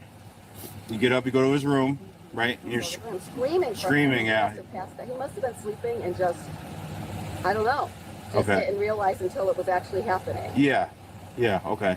And you're telling him to get out of the room because there's flames there. He was scared because of the... Yeah, and I get that. And I said, just go through that, whatever, just come out of the room. Yeah. And where do you go at that point? We both went downstairs. So he was able to get out with you at that time? Okay. Okay. And I was trying to hit 911, and I was just so shaken. It took me a second. Yeah, no, absolutely. I think this is bullshit. I think this is all bullshit. I don't understand why she's being charged at all. But I don't know. There may be something else. I don't know. I think it's possible that this guy hated her so much that he's doing this stuff on purpose. It's just my opinion. I get that. All right. You're going to be here for a little while? Well, I was going to go to the hospital. Okay. Is somebody with you? Yeah. Okay. Who's with you? My daughter. Oh, okay. Yeah, she probably wants to go to the hospital to be checked because she's probably got smoke inhalation. I mean, for God's sakes, it's just cops. Yeah. Oh, okay. Do they live at the house too? It's just you and your son? Okay. And you're going to go to the hospital? First of all, it's not her son at all. Okay. That's where my other daughter is. Oh, that's where she is? Okay. All right, I'm fine with that. He's at St. Mary's, right? Yeah. Okay. And that's where you're going to go now? Yeah. Okay. Okay. If I need to talk to you later, you don't have a problem talking with me, right? Okay. Thank you. You can't hear Sullivan say that she would be available beyond that conversation or if she nodded her head yes. According to the arrest affidavit, when the detective tried to talk to Sullivan at a later date, she said she had spoken with the lawyer and would no longer be cooperating with the... Good. That's what you want to do. I wouldn't have even answered his questions. ...the investigation. Now, Kimberly Sullivan's defense, for as shocking as these allegations have been, it's been publicly robust. Let's just say her defense attorney, Iotis Kaloidis, has not held back in his criticism of the alleged victim S. He's not held back in defending his client, Kimberly Sullivan. We actually had him here on our show a couple of months ago, and this is what he said when I asked him about why the public should not believe what S is alleging against his client.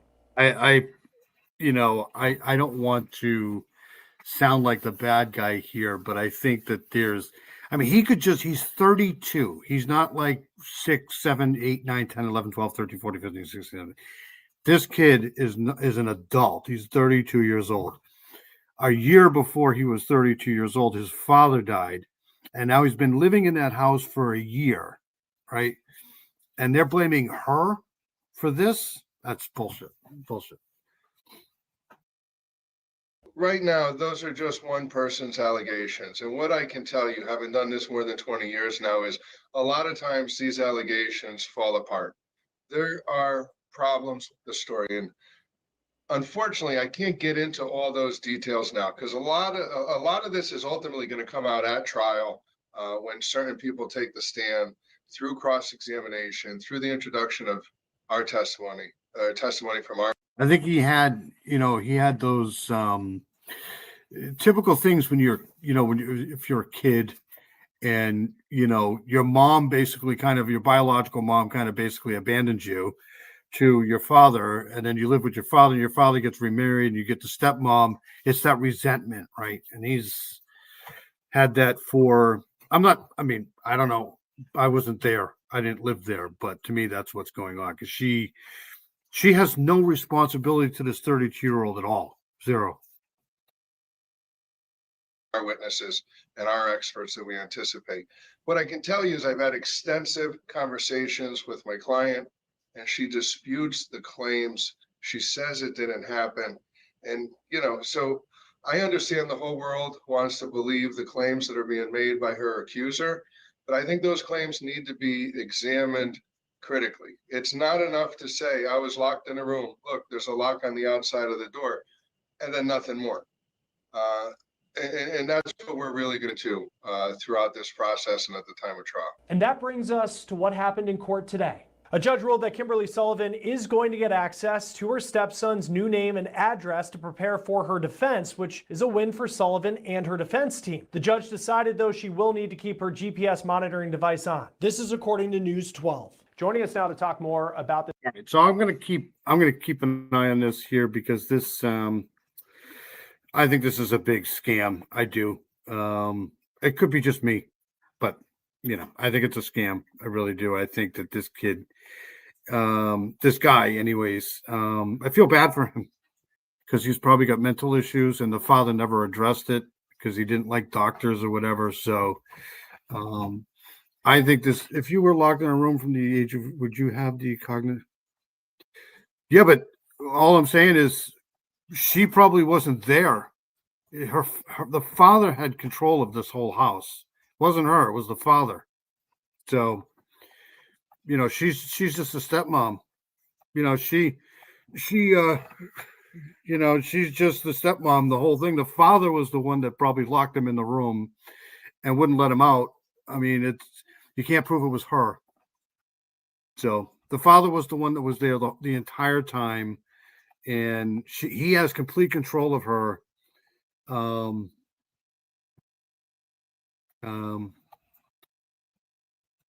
He's 32. He can leave whenever he wants. He might not even be. She might not even. I mean, he may just be trespassing at that point. I mean, depending on what the father left and who the father left the house to. Well, all I'm saying is she's not responsible for him at all. Period. All right, so we're going to go. Hold on a second. I want to go to this because I've been working on this here for a while now. Let me do this here.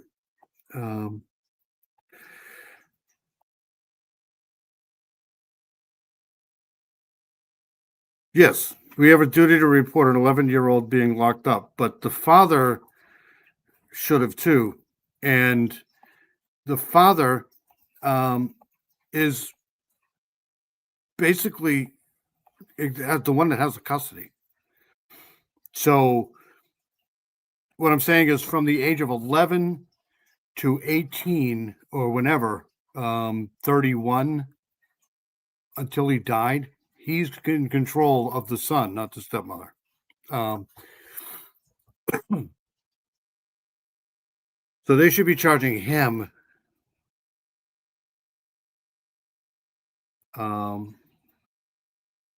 Because she can literally just not do anything at all.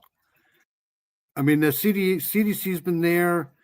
The school even called. They didn't find anything. So now they're charging her with it. I don't know.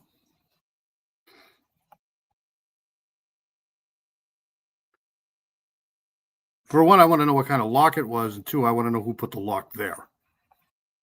I can almost guarantee it wasn't her. All right. So anyways, I've been covering this for forever.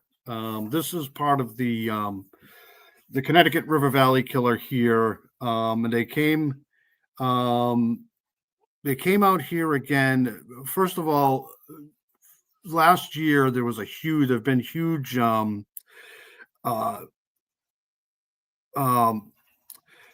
what do they call those things?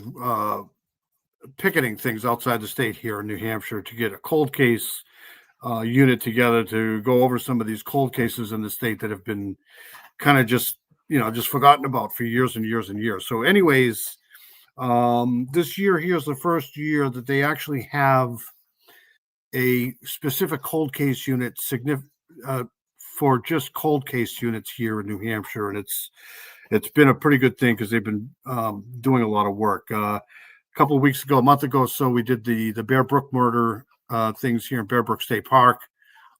They've been able to kind of get into that a little bit. Now this one here, they were out here again on last week here. Let me play this here, but I want to hold on one second.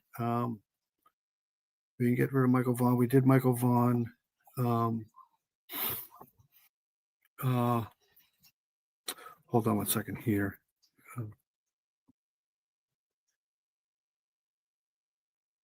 Give me 2 seconds here.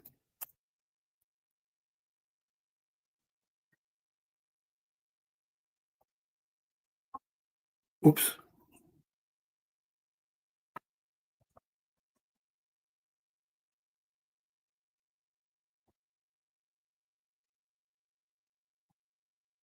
Okay, let me pull this up here. Okay.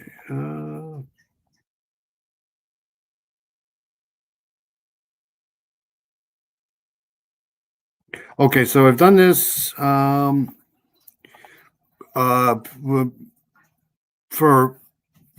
5, 6, 7 years probably. So this is the Connecticut River Valley case here. There's our good friend there. She's the only victim that survived. But this week here, we're going to go, hold on a second, let me pull this up here. To this victim here, the first victim, 1978, Catherine Millican, who I've done significant, in fact, I was out here at this preserve last year here, and it's in one of my videos that I went there to do some snooping around here, and I put that up on one of my lives. So anyways, on October 24th, 1978, 27-year-old Catherine Millican left work and went to the Chandler Brook Wetland Preserve. Now, I've left a couple of messages for the cold case unit because of this issue right here, because I don't know where she was working. So hopefully I hear back from them because I don't know where she was working. And then went to the Chandler Brook Wetland Preserve, which is now called something else here in New London, New Hampshire, where she was photographing birds. Her body bearing at least 29 wounds was found only yards away from where she was last seen. So this goes all the way back to 1978. And Jane Borowski, who is technically the last victim here, she's the only one that survived. All right, so let's fast forward to here. Give me 2 seconds here.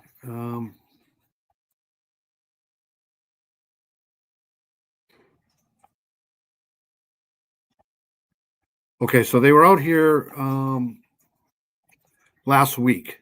So the good news is they're still working on this. So there's Catherine Milligan there. And this was done October 29th, a couple of days ago. That's her there. So she was discovered unalived on October 25th, 1978 in the wooded area off Route 11. Remember, I was out there in the middle of the night. An ongoing effort to unearth physical evidence in the unsolved homicide of Catherine Millican in the state's cold case unit. So this is fairly new here. The cold case unit in New Hampshire is conducting a search. So that the preserve now is called the Esther Courier Wildlife Management Area. So they were out there searching in collaboration with the Department of Fish and Game. So let's play this here. There's no video, but there's just audio, and they're going to bring us up to speed here. Cold Cases Unit searching for new evidence in Catherine Millican's 1978 unsolved homicide.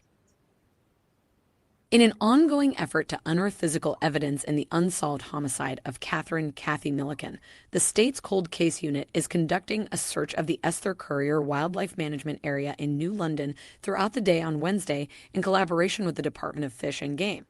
Late into the evening on October 25th, 1978, Millican's body was discovered several hundred yards into the woods off Route 11 in New London. The 27-year-old Sunapee resident was last seen the previous afternoon when she told people she planned to go birdwatching. Multiple witnesses reported seeing her brown Volkswagen Rabbit parked near the entrance to the wetland area. An autopsy found Millican died of multiple stab wounds. The woods where her body was found are now part of the Esther Courier Wildlife Management Area.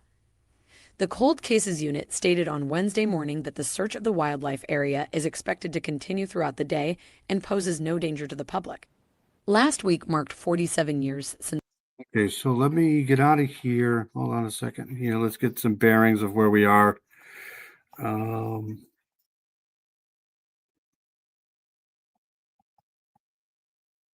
Okay, so a couple months ago, I was out here getting some footage of, but let's,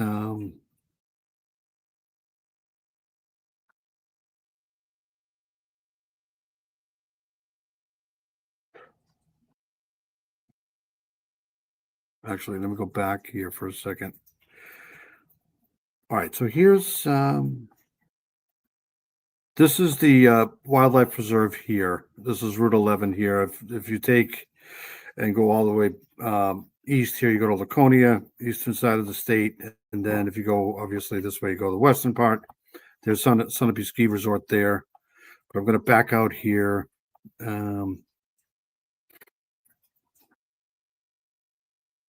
So the reason why they call this this whole thing the Connecticut River Valley unaliver here is because all of these unalivings took place basically, I would say, from Swansea all the way up to Hanover. And it's in this general area. There's 7 victims here. But this was technically the first victim here, which is in 1978. So we'll go back in here. Actually, we'll do this.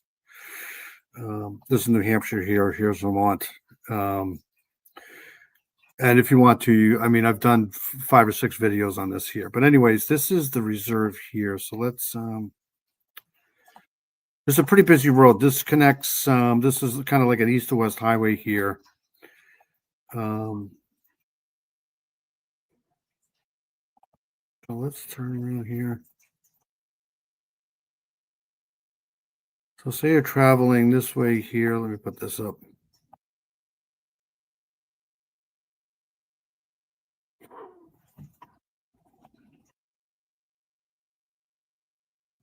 The other interesting thing here, so here's the college. This is Colby Sawyer College here. And there's the hospitals over here. So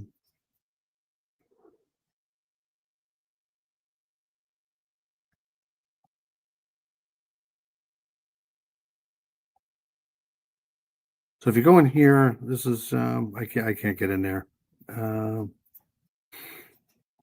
But this is she was in here. All right, so let's go back. Hold on a second.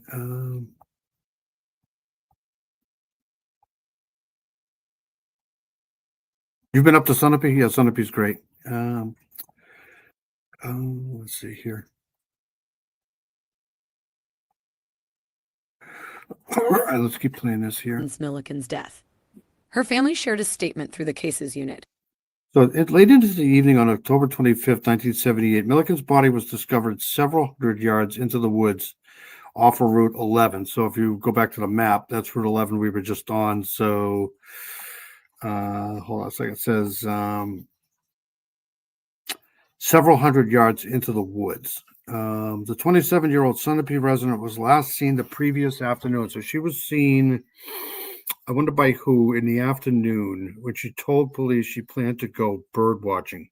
I'm sorry, when she told people she had planned to go bird. So she was let's see here. I'm gonna read the bio in a second here.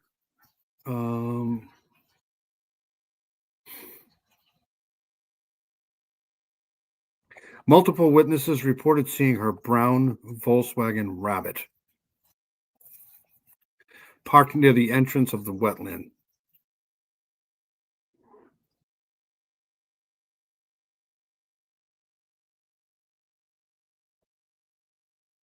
Give me 2 seconds here.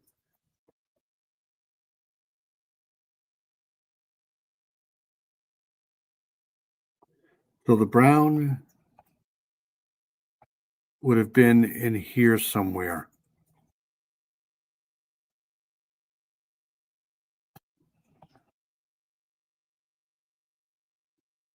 October 25th. So there wouldn't have been any leaves like this on the trees here. Probably it would have been full foliage. Maybe what's the actual date? October 25th. So towards the end of the month. So probably a lot less foliage in this here. All right. Anyways, let's go back to this here. Dino's bird watching too right now, I bet. Oh, that's too funny. There's no stop signs. I don't have to worry about that. All right. Brown Volkswagen Rabbit.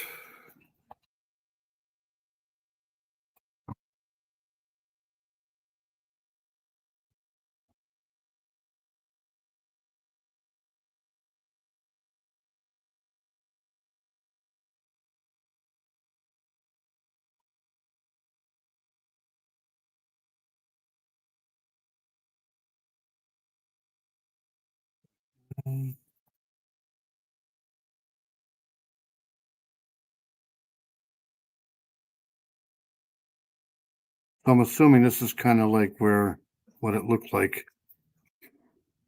This is a brown Volkswagen Rabbit here. That would pretty much stick out, you would think, right?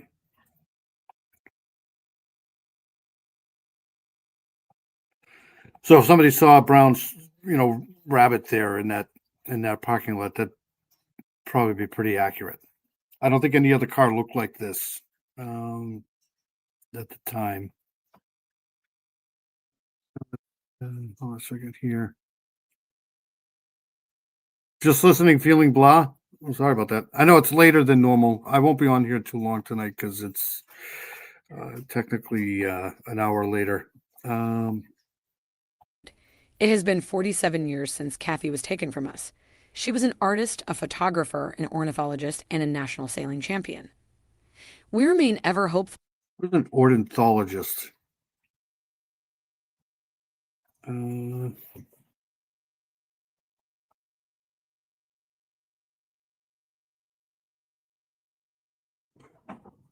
Scientific study of birds. I should know that. Okay. Hold on a second here. All right. That her case will be solved and that closure will ease the pain of everyone who knew her. We are encouraged to know that her case has not been abandoned but continues to be worked.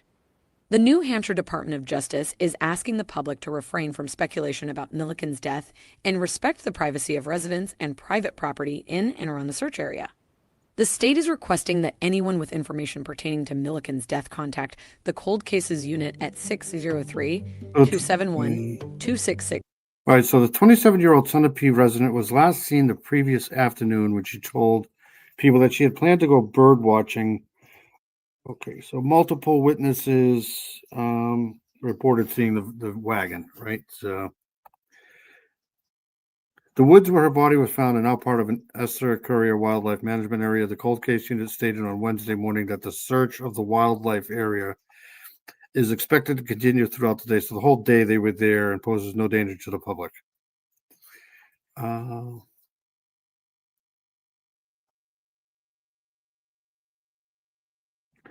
She was an artist, a photographer, an ornithologist, and a national sailing champion.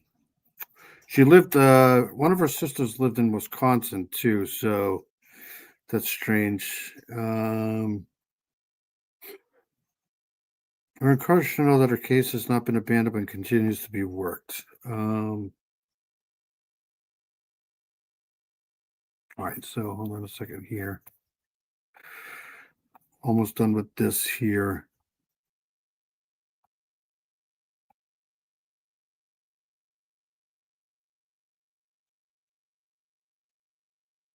Okay, so here's the obit here. Memorial services will be held tomorrow. This is way back, 27. Cathy Millican, 27 of Granite Road, was found unalive Wednesday in a bird sanctuary in New London, which we were just there. Services are at 2 p.m. She was born in Newport and was a graduate, which is basically like a town over from Sunapee. 1968, graduate of Sunapee High School, so she graduated Sunapee High School. She was really smart. She graduated magna cum laude with a bachelor's degree in art history from Connecticut College in New London.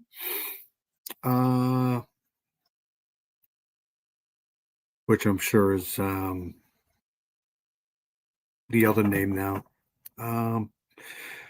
She had studied at the London Polytechnic Institute in London, England for one semester. She was a member of the Phi Beta Kappa Honor Society and received a certificate on ornithology from Cornell University in June. So she was pretty smart. She was an accomplished photographer and recently did advertising at the Addison House Publishing Company in Danbury. So she was recently working as an advertiser. She previously worked for Kearsarge Telephone Company in New London and lived for a time in Pewaukee, Wisconsin. She was a member of the National Audubon Society, the Audubon Society of New Hampshire, and the Lake Sunapee Yacht Club. So she had a husband named Chuck L. Millican.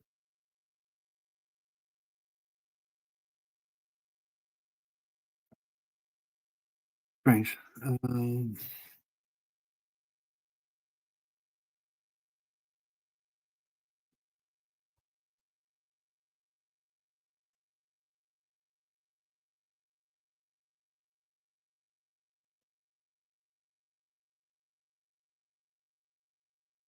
All right, so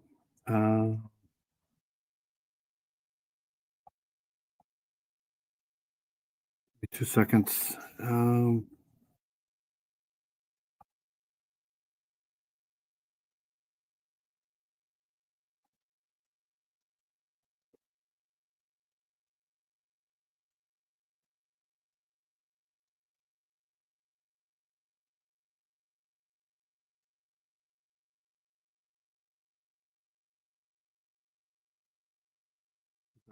trying to pull up this map here. Okay, so let's do this.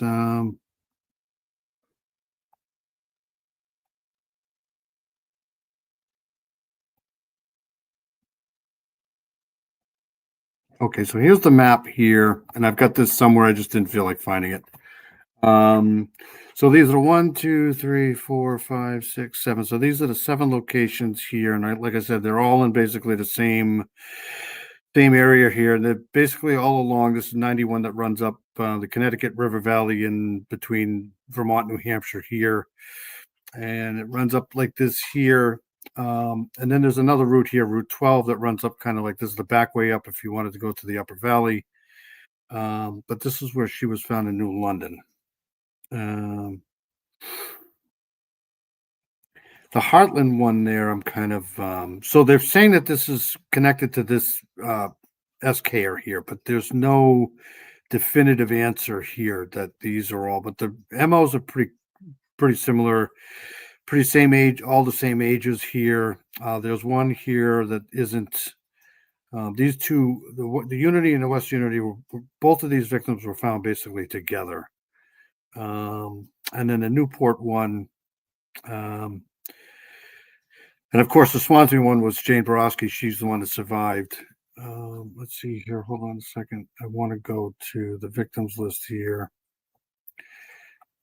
These are the victims here.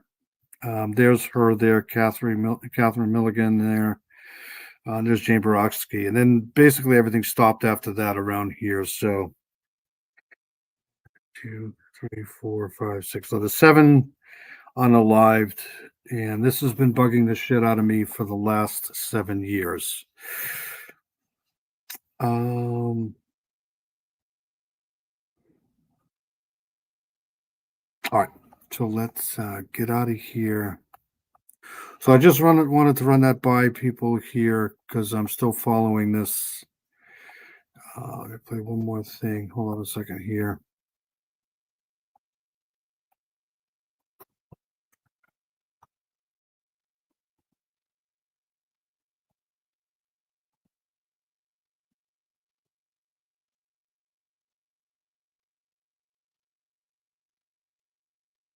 They don't have anything. So.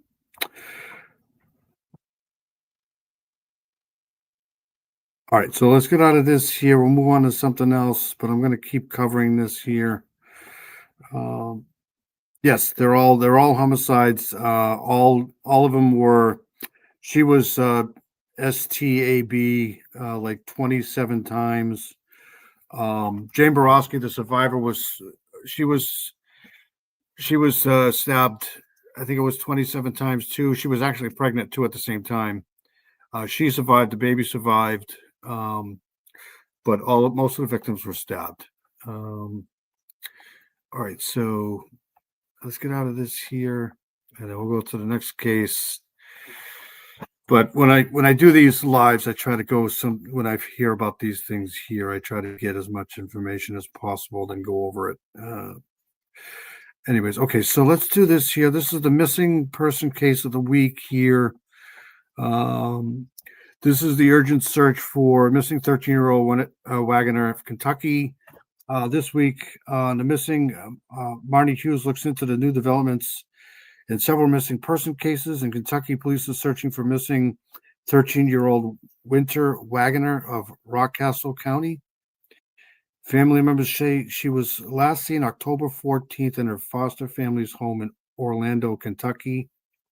I didn't even know there was an Orlando, Kentucky. We're also tracking new photos released. Okay, so that's that case there. So let's do this here. I'll pull up some information on this here. For a missing teenage girl in Kentucky, Winter Wagoner. I guess what I'm saying about this whole Connecticut River Valley thing here,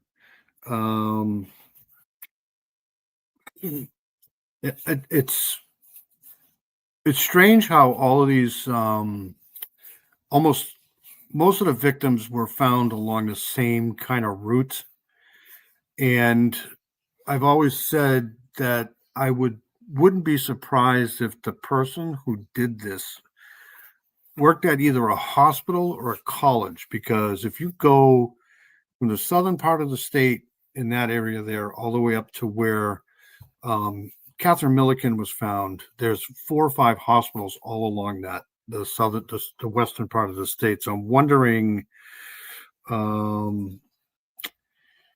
maybe somebody who had issues with nurses or something, because a couple of the victims were actually working at hospitals at the time. Has not been seen since October 14th. Our News Nation station, Fox 56 in Lexington, Kentucky, talked to Winter's family. But I'll go out there again. I'm going to go out there again. I wanted to try to go out there today, but we lost power here today. So I'm going to try to go out to that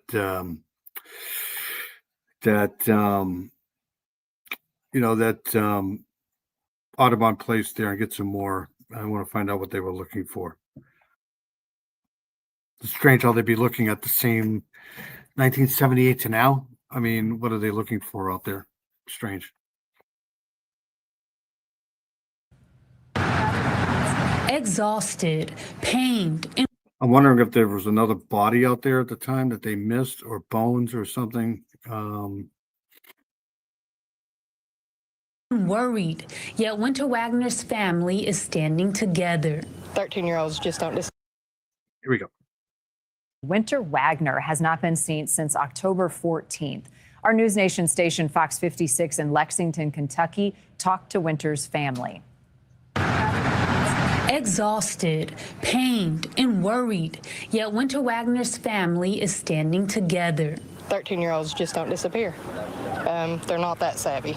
The only thing they care about right now is a sign that she's safe. It's the worst feeling I've ever had. And it's never going to go away until I find her. You know, it'll change me forever. I got to find her.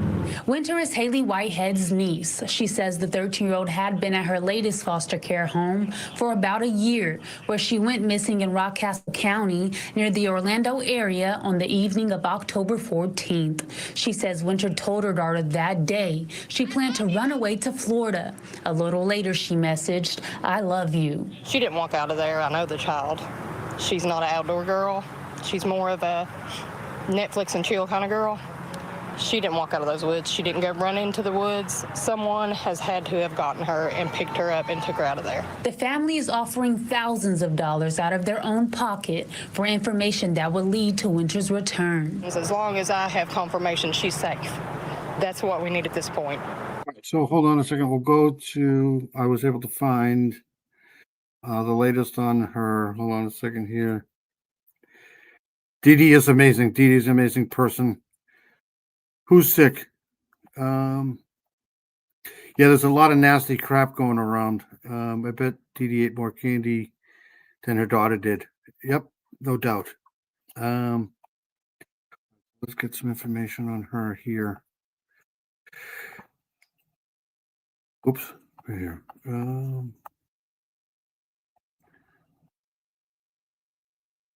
Okay, so this is her here. This is coming, I don't know what this is coming from. Search for missing Rockcastle County teen. Winter Wagner expands to Laurel County, Kentucky. That's her there. The search for missing 13-year-old girl from Rockcastle County is now officially expanded as authorities believe she may be in Laurel County. The Laurel County Sheriff's Office has shared the missing child poster for Winter P. Wagner, urging residents to be on the lookout. Basically, Ebola. Winter was originally reported missing from the Orlando area of Rockcastle County on Tuesday, October 14th.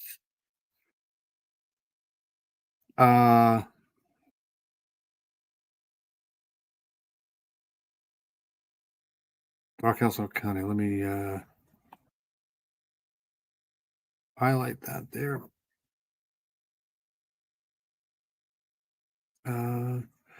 On Tuesday, October 14th, 2025, around 6:15 p.m.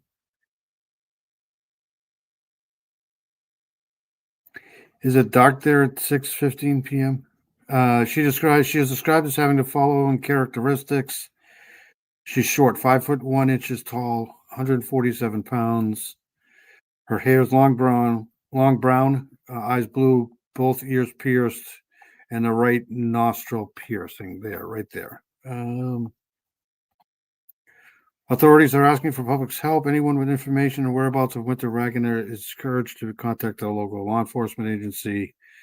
And these are the, I should probably, can't do that. Now, hold on a second.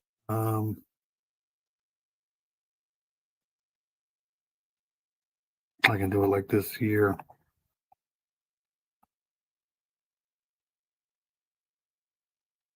Okay, very good. And then I can do this.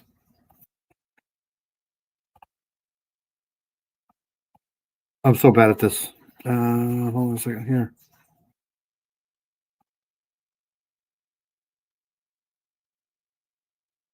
Okay, very good.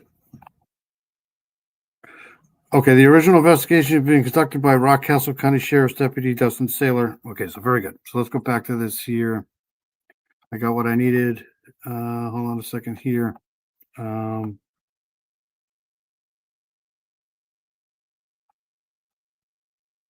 Very good. Nothing else matters. And I will gladly hand over $5,000 to know that she's safe.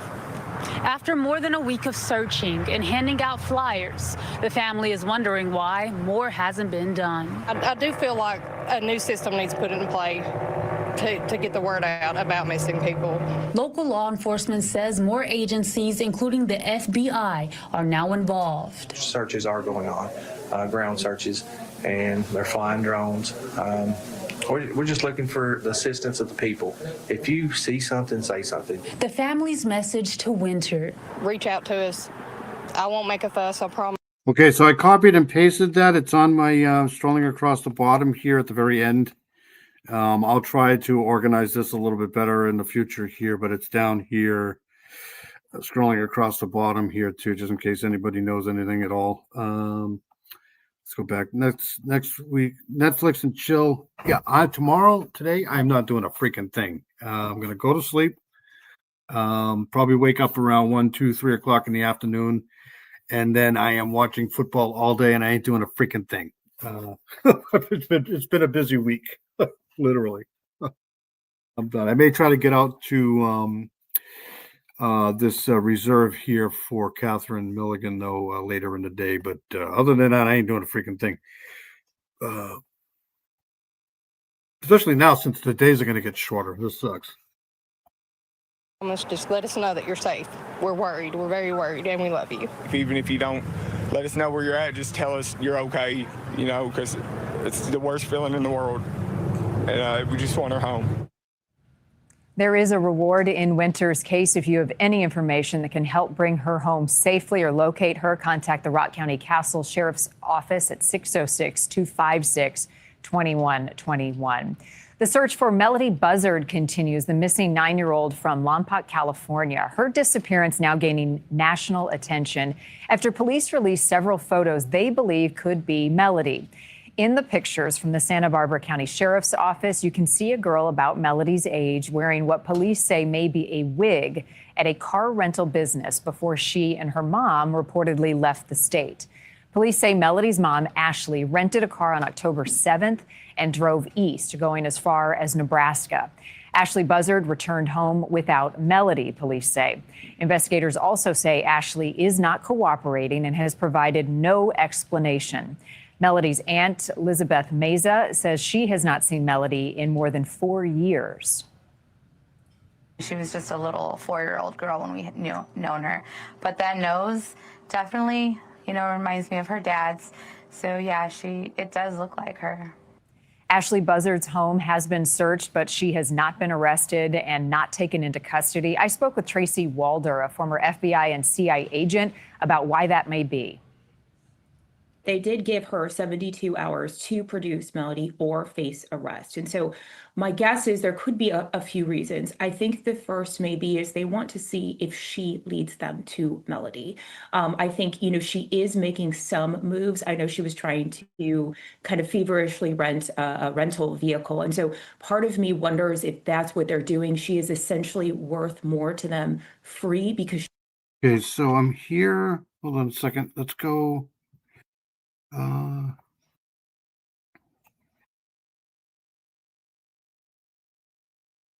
So here's Rockcastle County here.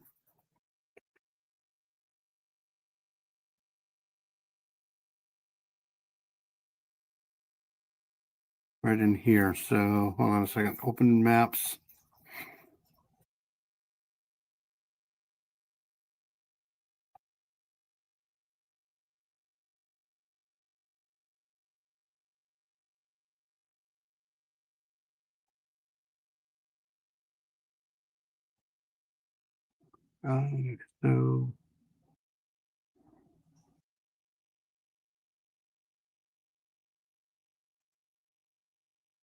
So that's it.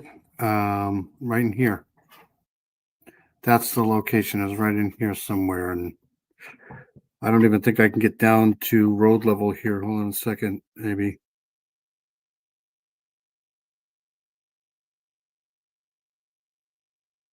Strangely enough, my wife and the 2 kids were just down here in Kentucky not too long ago. This is just one of the roads here in, look at this, Kentucky here. I don't know where she was last seen here, but this is just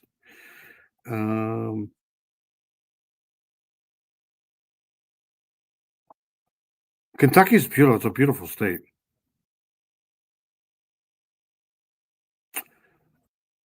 Let's see here.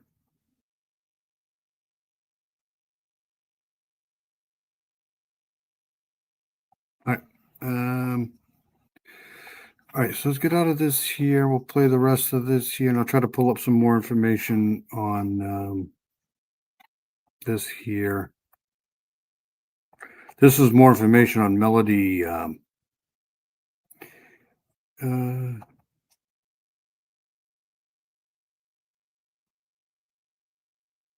She could lead them to Melody rather than incarcerated, because she obviously, as you mentioned before, has been so combative and not willing to help.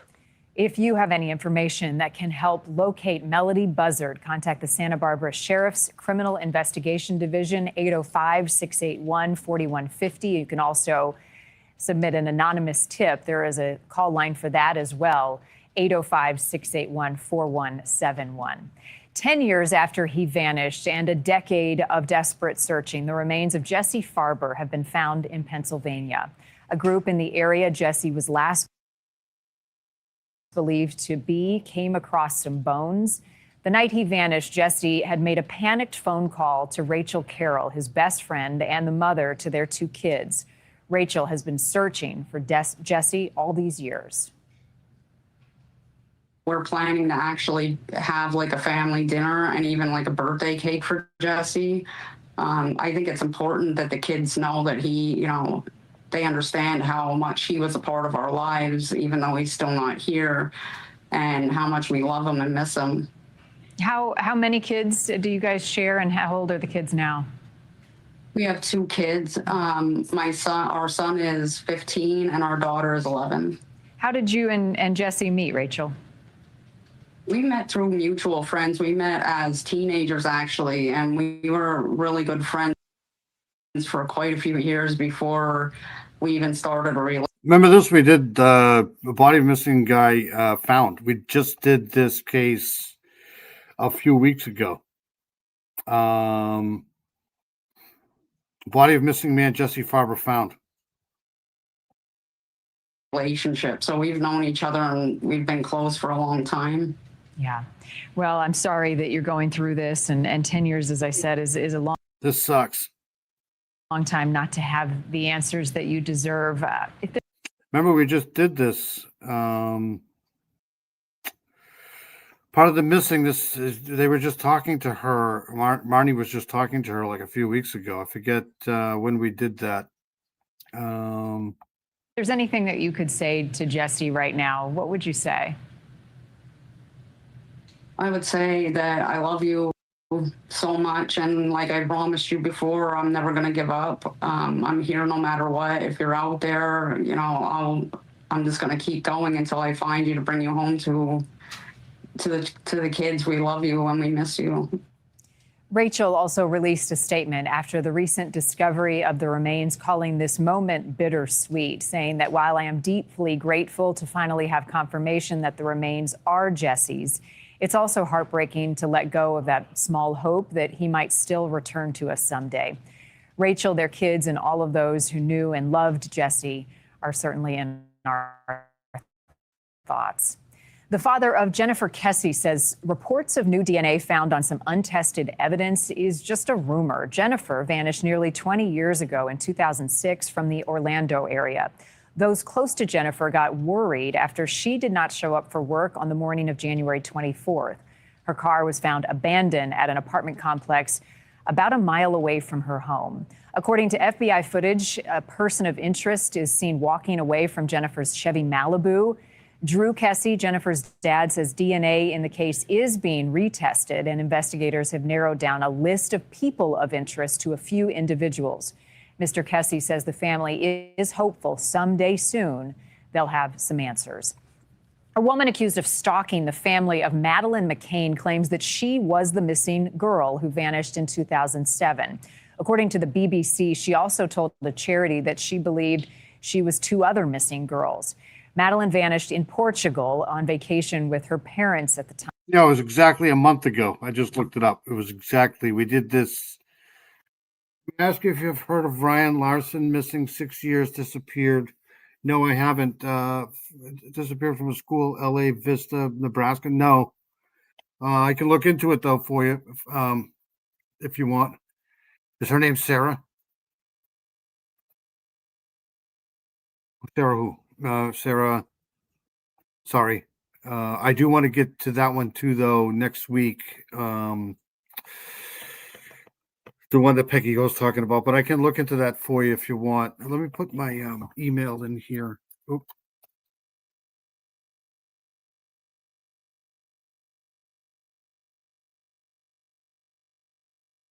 So I just put my email in there if you want. I do, if anybody wants me to, my little brain to look into some of the stuff, I will.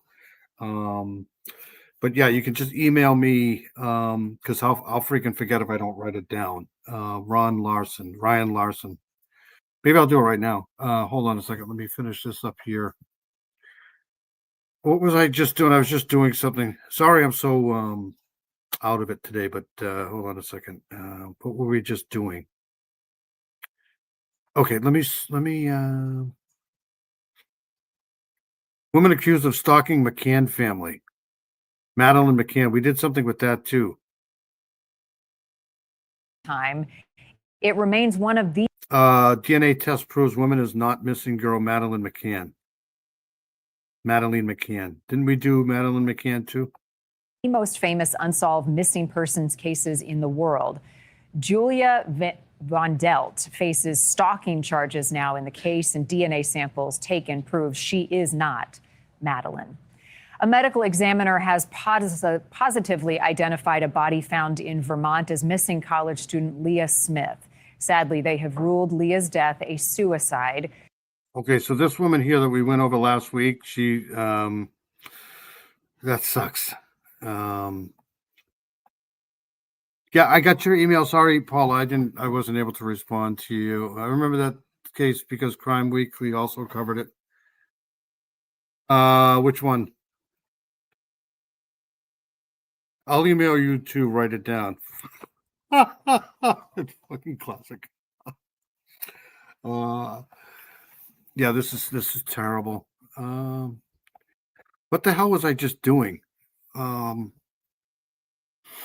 Oh, I wanted to go here. Hold on a second here. Because I got more information on this other case that they were going to talk about here. They didn't. All right, so hold on a second here.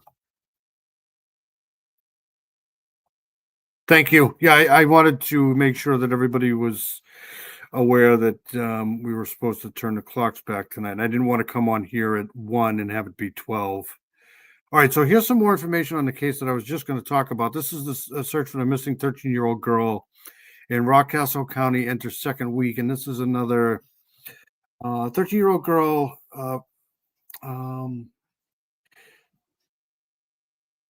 Winter Wagner disappeared from her foster home. So she was in a foster home in Orlando, Kentucky on the night of October 14th. Her foster parents told police she had laid down and she wasn't feeling well before vanishing without a trace. We've not heard anything really, no new news. It's very concerning, said John Miller, Wagner's cousin. The Rock, so let's play this here. Hold on a second. All right, so.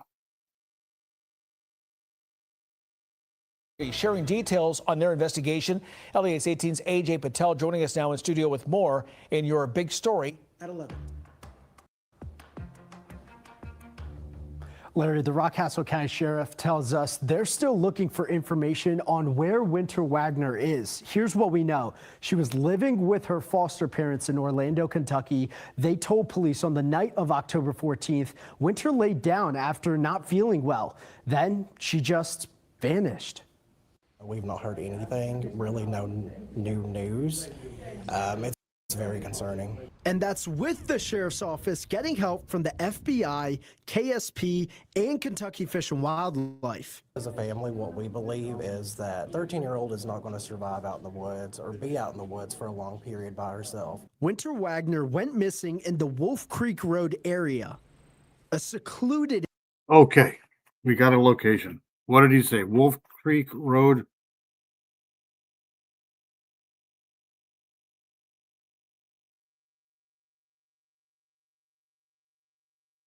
That's all I need is like some sort of a Wolf Creek Road. Okay, hold on a second. Stop sharing that.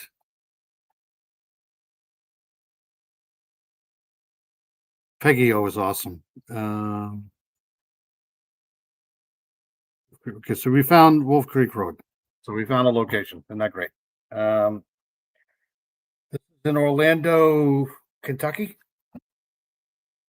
Let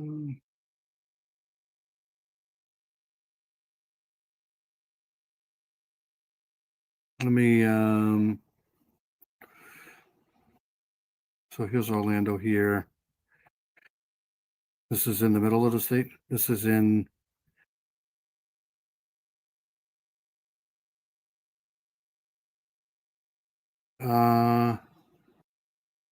Lexington. So it's about, I don't know, it's due south of Lexington. So let's peel back in here.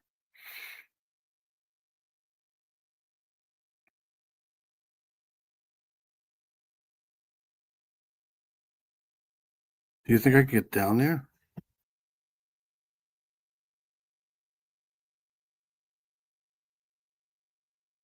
Nope.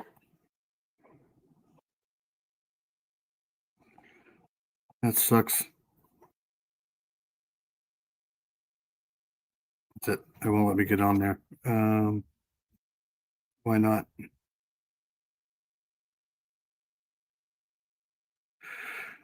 All right, well, that's Wolf Creek Road right there. So somewhere around the vicinity of Wolf Creek Road. So somewhere in here, she went missing.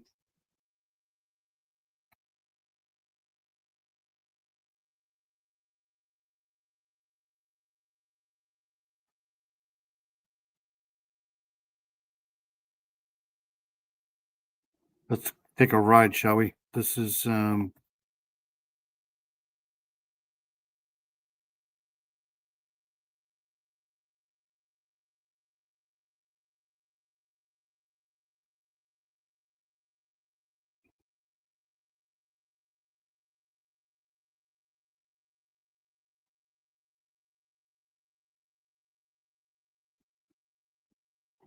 okay. I can't get over here. All right.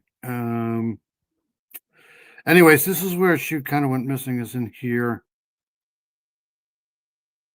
Like I said, all woods. This is all, you're not going to probably find any cameras around here at all. No,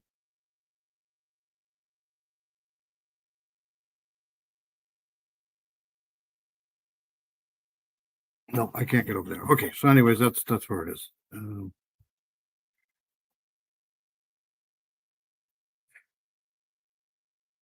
Yeah, I hate it. I hate it. Look out for the stop signs. I'll probably get pulled over. All right, we're here.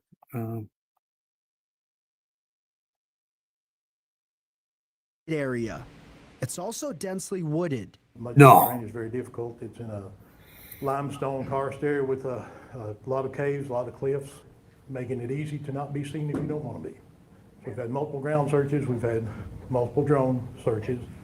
We've also checking communication devices associated with winter. There a tower out there, you think? You think there's a tower there?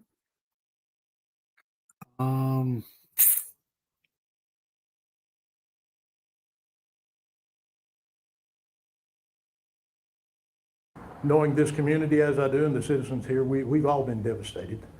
Family times have been changed. We don't have any reason to suspect foul play at this point. But Winter's family. Was that 1036?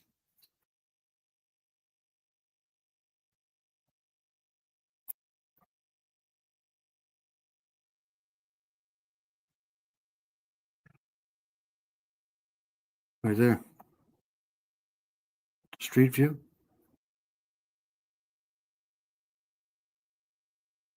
Nope.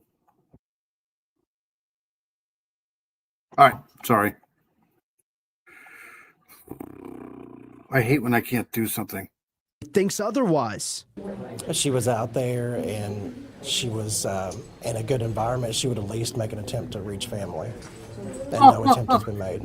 As a 13-year-old, it is very. How was my Halloween? My Halloween was great. I had the whole house to myself for a couple hours. I did carve my pumpkin, though. Yes, I've had lots of issues with, that's why it's taking me so long tonight to do shit. Mainly because of the wind. Like we had a pretty good cold front moved through the last day or so here. So we got pretty good winds here the last couple of days. So yes, I've had multiple. Hopefully today we don't get any issues at all. Unusual, not to be on social media. Winter's cousin also tells us she's ran away before. She has expressed concerns for. That's interesting to know. Where she currently lives at, that she's unhappy there. And as the search continues, authorities have one message. We are not giving up. The family is reporting. That's the thing that sucks, right? Anytime you hear foster, Heather, you're leaving? Have a good night, Heather. I hope you're well. I hope you're doing well. We love Heather. Heather's just amazing, amazing freaking individual. I hope you have a good week, Heather. I'm going to get out of here too because it is late. It's technically 4:30. But I just want to get done with this agenda here of mine. Reportedly offering a $5,000 reward if you have any. She probably, this case here is probably, 70% she probably just took off. Any information on her whereabouts, call the sheriff's office at 606-256-21. I mean, she's 13. She's living with foster. She could be, anything could be happening, right? Multiple ground searches, multiple drone searches. We've also been checking communications. They're also considering all options. Miller pointed to Wagner's absence from social media as particularly concerning. That is concerning. But if you want to disappear, that's how you do it. 13-year-old's not going to survive out in the woods. You never know what kids can do. She has expressed concerns for where she currently lives at, and that she's unhappy there. That's got to suck.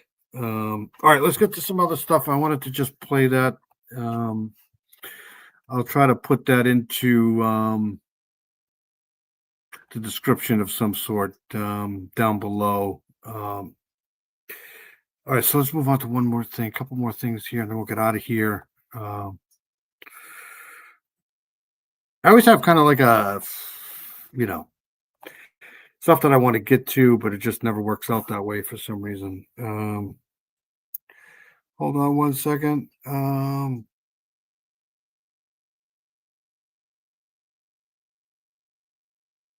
We'll do this one here.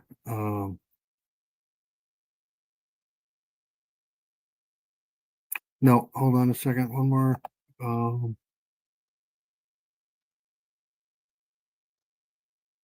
We did the Wagner girl, right?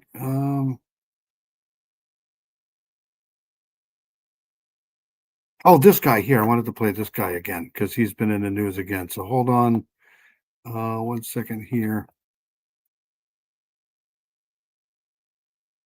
We'll do this one first, and then I'll play the other guy. We're going to play the crazy guy. Hold on 1 second here. All right, so let's play this here. This is the Emmanuel Soto case here. It's Dirty Diana's here. Good to see you. Dirty Diana's in the room. Hope you're okay. All right, so we're going to do the baby Emmanuel update here. So this was done a few days ago. Rebecca Harrell, the mother of missing baby Emmanuel Harrell, was in court briefly. Her husband, Jake Harrell, pleaded guilty to the unaliving 2 weeks earlier. He's such a piece of shit. He's a horrible human being. Here's this here. Emmanuel Harrell was back in court. Rebecca Harrell is accused of murdering her 7-month-old son and then telling authorities he had been kidnapped. Harrell's husband, Jake, pled guilty to the murder earlier. This guy is such a piece of shit. He just is. He'll be out in 15 years doing this again to somebody else. This month, but Rebecca has not changed her plea. Joining us live in studio now to break it all down is Court TV crime and justice correspondent Matt Johnson. Thank you, Matt, for being with us. You've been covering this case. I understand today's hearing was short.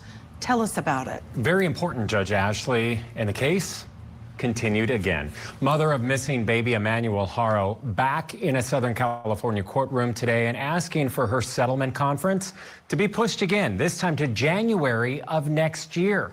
Rebecca Haro's last court date. I mean, she's no better. It was moved after her husband's shocking change of plea right before his settlement conference was set to begin. Earlier this month, confessed killer Jake Haro pled guilty to murder of 7-month-old baby Emmanuel. Back in August, you remember, both parents were charged with murder, child endangerment, and filing a false police report. Well, today, Rebecca Haro agreed to move her settlement conference by 85 days. Take a listen. Ms. Haro, you have the right to have your preliminary hearing heard within 10 court days concluded within 60 calendar days of your arraignment. You waive those rights and agree instead that your preliminary hearing... Did anybody actually believe her? I believed her for like 2 seconds. And then when they had them both up there, I'm like, you know, it sounds like Susan Smith. So, yeah, no, I didn't believe her at all. Him either. It's... hearing would be timely if held within 10 court days of January 21st. Ma'am, you were back to this department on January 21st for felony settlement. She is. That's the whole story. The whole story of the whole kidnapping thing while she's changing the baby in the car. It just doesn't make any sense. I mean, I'm pretty sure that's stuff like that's happened before, but not in the middle of the day, right? Right out in front of a storefront. Like, that doesn't make any sense. Punched her right in the eye. That's stupid. Conference. At this point in time, still no indication if Rebecca Haro, the mother of this baby, is looking for a plea deal, but the settlement conference... Doms is here. Good to see Doms. Why does Court TV's YouTube keep buffering? Is it buffering? Sorry. Could be because of the wind. Yeah, if you start dating somebody and they have a history of child abuse like that, absolutely. Good to see Doms. I haven't seen Doms in forever. Hope you're well, buddy. And now the preliminary hearing have been moved to the end of January. That's a big deal. I know we'll stay tuned. Put it this way. I have literally no respect for anybody that abuses a child. I just don't. Or whatever. It's just I have no, like, people like that are just not living human beings to me. I don't understand the reason. And see what happens. But tell us about Jake entering the guilty plea. What's next for him? He's back in court on Monday. It's going to be another big day, November 3rd, for his sentencing. Now, on Monday, we can expect those victim impact statements and possibly a statement in all these stuffed animals. Execution from this confessed killer, Jake Haro, before his sentencing. Haro faces 25 years to life behind bars. He's going to get 15. He did this the first time. It's like he's used to this. He's crying because he got caught. He's going to spend another 15 years in jail. This guy's terrible. This is the system, though. You know, he was working the system, so. But it's up to the judge to determine the sentence, since his change of plea was with the court and not the Riverside County District Attorney's Office. How do you plead to the charge in count 1 of the amended felony complaint, a violation of Penal Code Section 187A? I'm guilty. And for clarification for the record, that's going to be in the second degree? Yes. Sir, do you admit that you committed a violation of Penal Code Section 187, Subdivision A, a felony, in that on or about August 5th of 2025 through and including August 14th of 2025 in the County of Riverside, State of California, you did willfully and unlawfully murder baby doe? Unbelievable. Unbelievable. Initials EH, a human being. I admit. Audio from that recording from that hearing and a photo of him appearing to cry there in court. Baby Emmanuel's remains have never been found, not located. On Monday, Haro has the opportunity. Unbelievable. You just can't make this stuff up, man. These people should, receive probably the worst possible punishment ever inflicted upon another human being, and yet this guy's going to stay in a cell where people have to pay for his food every day, and it's just a nightmare. All right, let's do the this guy here. Texas man identified as the serial rapist in Bastrop County. This is in Austin, Texas. Officials, this was done 4 days ago. Officials, this is going to be triggering here. Sorry. Officials say after nearly 3 decades of investigating, they've identified the person they believe to be the raped, I'm saying GRAPED, several elderly women in Bastrop County between 1970. I've heard of these cases before, 1997 and 2005. So here we go. They finally got this guy. Allegedly. Breakthrough in a string of sexual assault cases out of Bastrop County. The cases have remained unsolved for almost 30 years. Fox 7's Katie Pratt joining us in studio with the story. Katie. All these years later, Mike, the Texas Rangers are identifying a serial rapist suspect in Bastrop County, which closes at least 3 unsolved cases involving the rapes of elderly. Right? I mean, that's the problem. They're going to get to do it again because he did it the first time. He's going to do it the second time. He's probably going to do it a third time. Elderly women in their sleep. Investigators believe Emery Earl McVeigh of Smithville is responsible. McVeigh is dead. He was 48 years old. Through the SAKI program and advanced DNA testing, and as a suspect in these crimes, we're going to have to find out 1997 to 2005.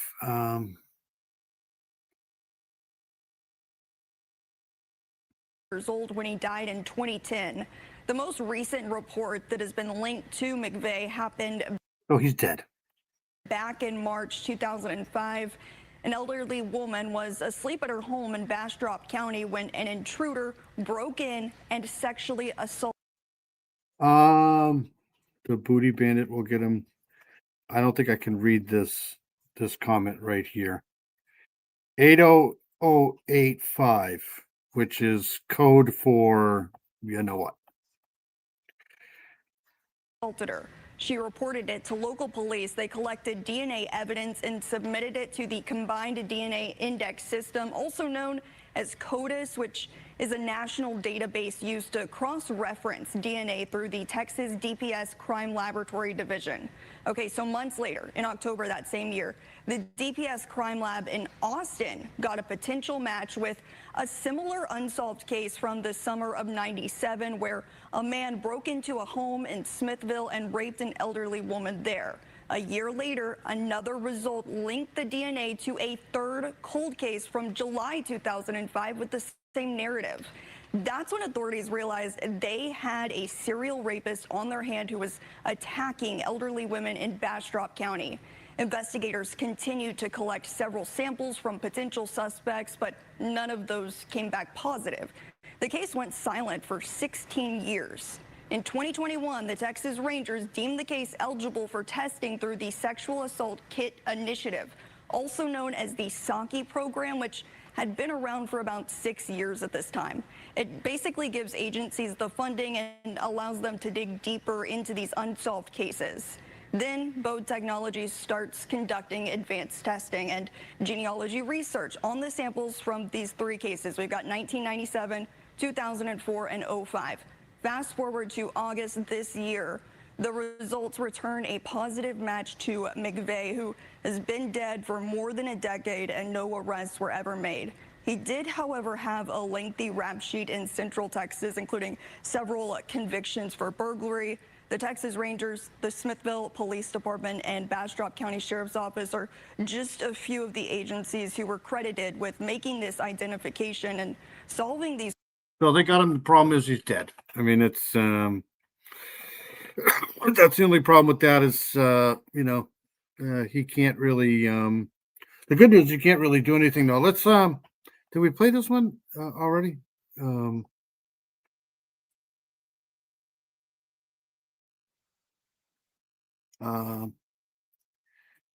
We already played that there. That was done 7 days ago. So I think I'm done. There's a couple other things I could do, but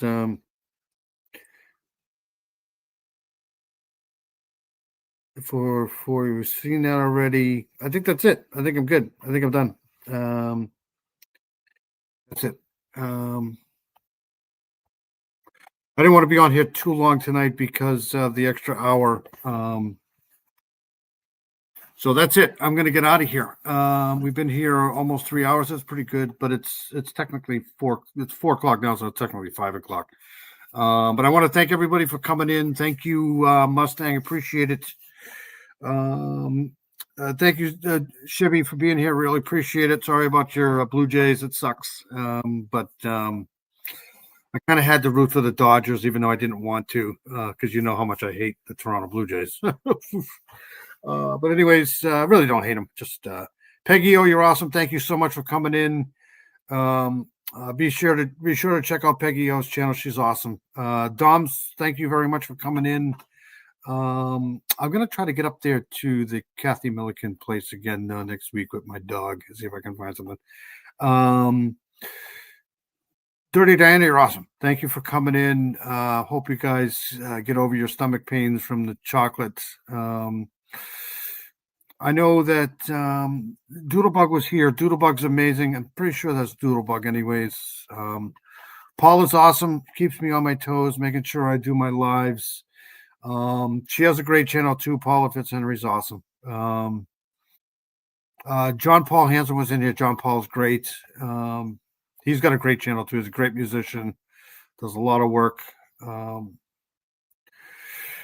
Shibby's awesome. Leslie and Billy was in here. Thank you for coming in, Leslie and Billy. Good to see you. A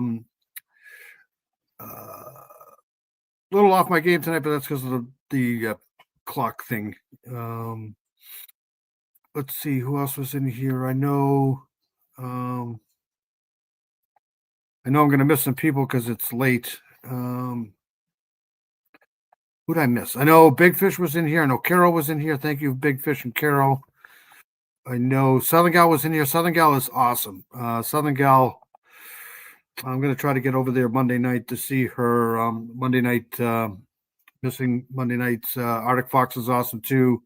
Sunday Doodles was here. Good to see Sunday Doodles. I haven't seen Karen Lee around either for a long time. I hope she's okay. Let's see here. And I really appreciate all your support. You guys are awesome. And people who watch on the replay, of course, if it wasn't. Boston Christian was in here too. People who watch on the replay really make this thing live important. Really appreciate that. You guys are all awesome. That's it. I'm going to get out of here. If I missed whoever, I'm sorry. But let me play my outro. I'll get out of here. You guys have a safe week. Whatever you do, don't die. And be good. Have a good week. And I'll see you guys next week. Take care.